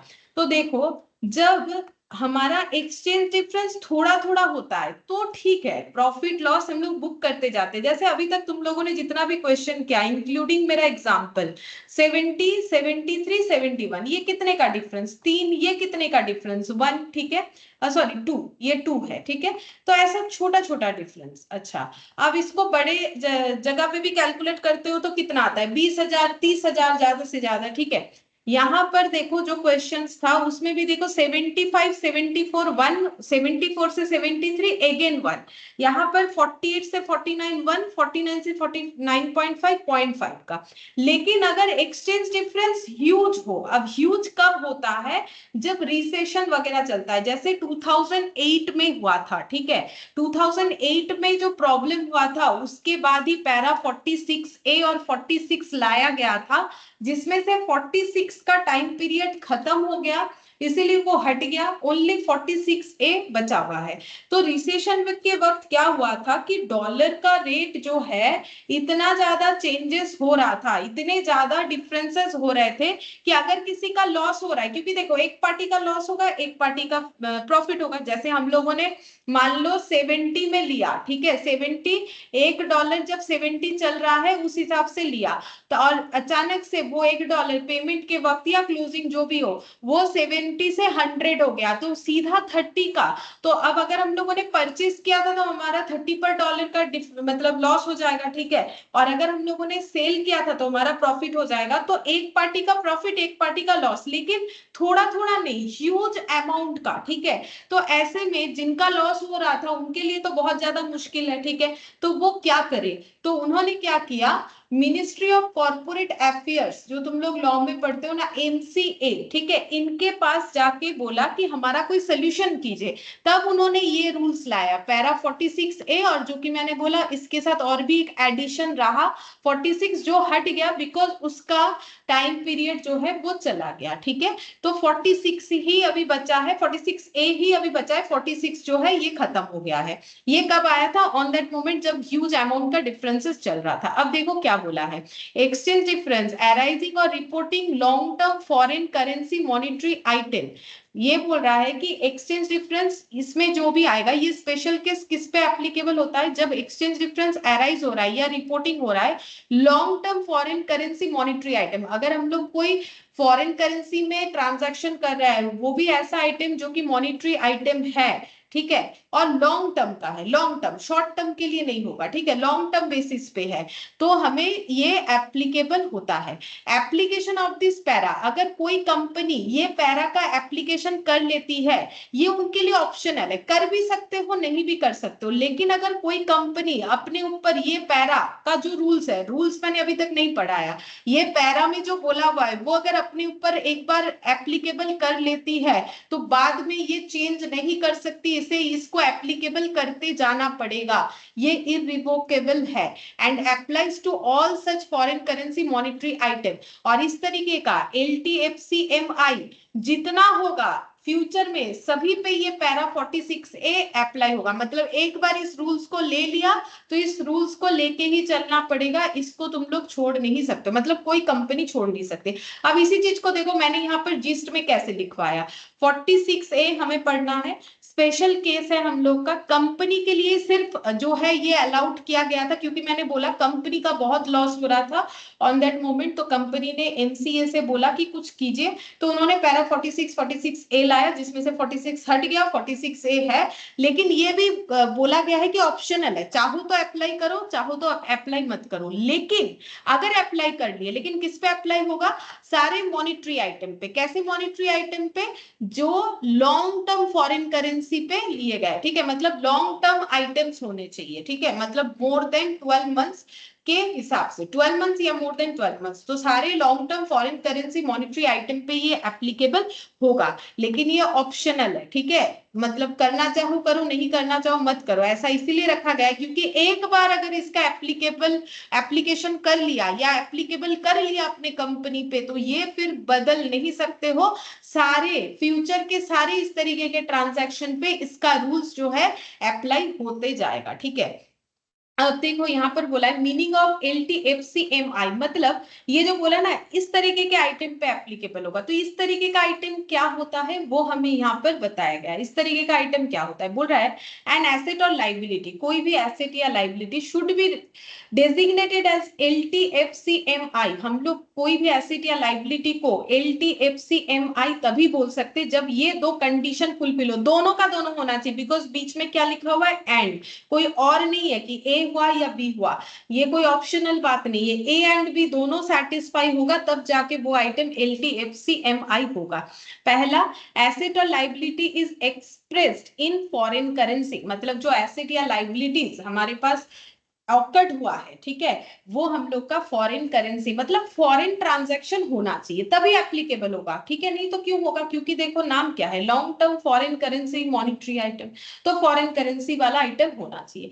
Has a term of 12 months, तभी तो लॉन्ग टर्म बात को सेटिस्फाई करेगा, और मोर, ठीक है, at the date of origination of the asset और लाइबिलिटी, मतलब जिस दिन वो एसेट या लाइबिलिटी का ओरिजिनेशन हुआ हमारे पास, वो ऑकर्ड हुआ, तब से लेके उसका जो टर्म्स है वो 12 मंथ्स या उससे ज्यादा यानी लॉन्ग टर्म होना चाहिए, तभी हम लोग इस तरीके के एसेट या लाइबिलिटी को बोल सकते हैं कि ये LTFCMI वाला आइटम है, ठीक है, ये हो गया LTFCMI।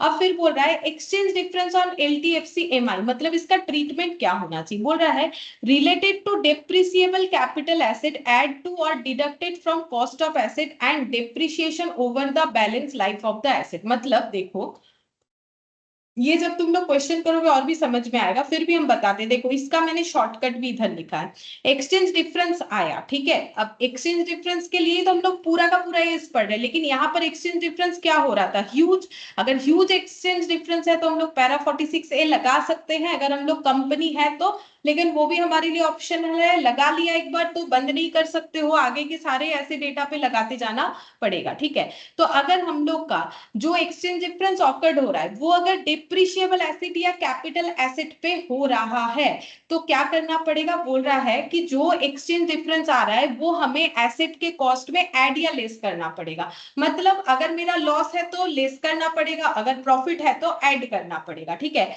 वही चीज को यहाँ डिटेल्स में लिखा हुआ है, रिलेटेड टू अगर डिप्रिशिएबल कैपिटल एसेट है तो ऐड करना है या डिडक्ट करना है कॉस्ट ऑफ एसेट से, ठीक है। And depreciate over the balance life of the asset, मतलब मेरा एक एसेट था मान लो 100 रुपए का, ठीक है, उसमें एक्सचेंज डिफरेंस की वजह से लॉस हुआ 10 रुपए का, तो मैंने बोल दिया यहाँ पर ये वैल्यू 90 हो गया, ठीक है।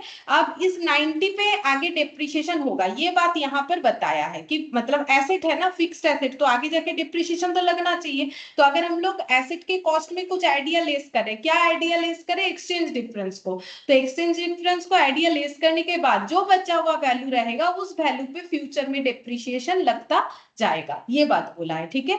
और उसके बाद अदर्स वाला पॉइंट, जैसे कि यहाँ पर पहले शॉर्टकट वाला पढ़ के दिखाते हैं, बोल रहा है कि accumulate in FCMI TDA and amortise over the period.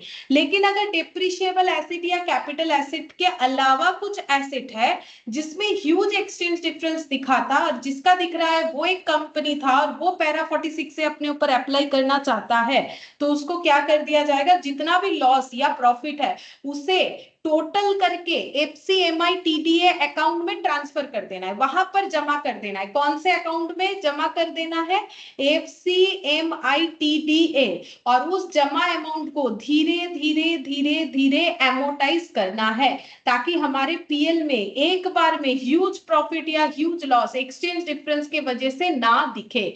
ये सोल्यूशन लाया गया था। तो बोल रहा है accumulate in FCMI TDA and amortize over the balance period of such long term item। उस लॉन्ग टर्म, क्योंकि लॉन्ग टर्म तो होना ही पड़ेगा, चाहे वो कैपिटल एसेट हो चाहे कोई अदर एसेट हो, तो लॉन्ग टर्म जो हमारा आइटम होगा उसको, वो अगर कैपिटल एसेट नहीं है यानी डिप्रिशिएशन लगाने वाला एसेट नहीं है, तो जो भी huge amount of exchange difference आया है उसको एक्यूमुलेट यानी टोटल करो, फिर इस अकाउंट में डाल दो। डालने के बाद धीरे धीरे उसे ओवर द पीरियड जो है राइट ऑफ करो, 10 साल में 15 साल में जैसा राइट ऑफ करना पड़ेगा, ठीक है। तो वो हमें क्वेश्चन बताएगा कि कितने साल से ये लोग राइट ऑफ करना चाहते हैं, ठीक है। तो इस तरीके से हमें इसका कैलकुलेशन करना पड़ेगा।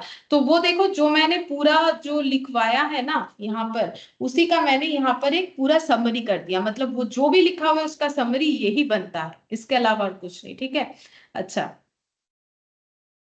अब एक क्वेश्चन तो है लेकिन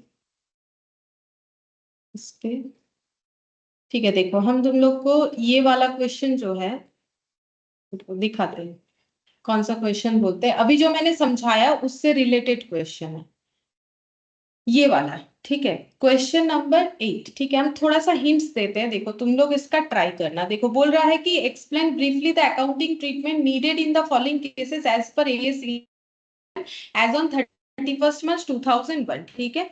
बोल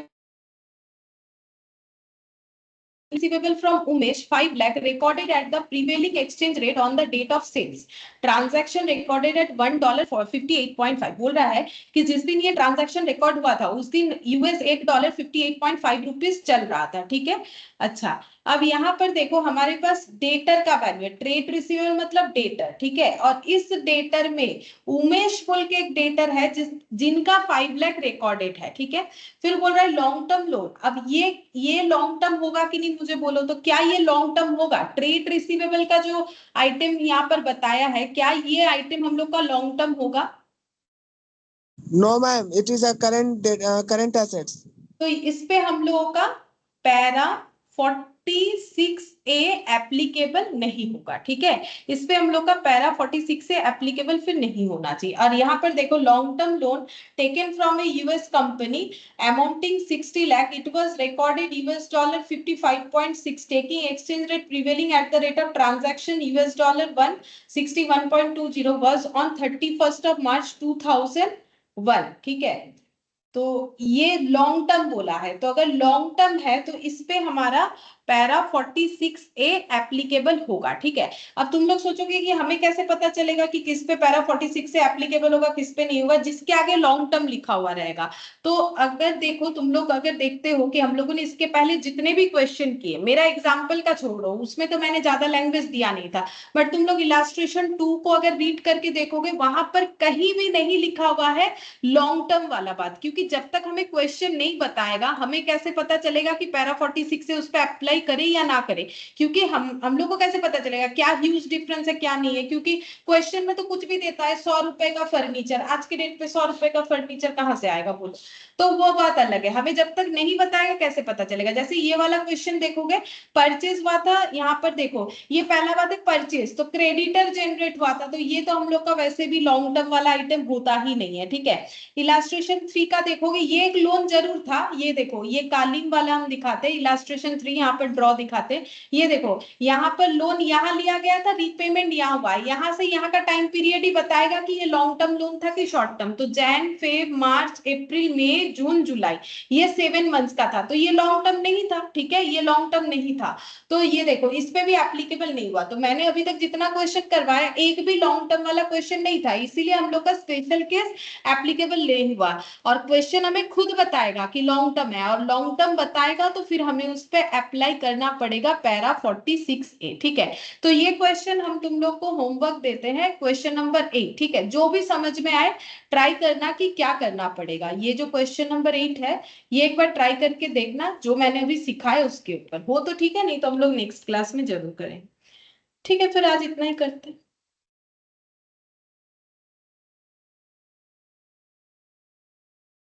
बाय मैम। बाय।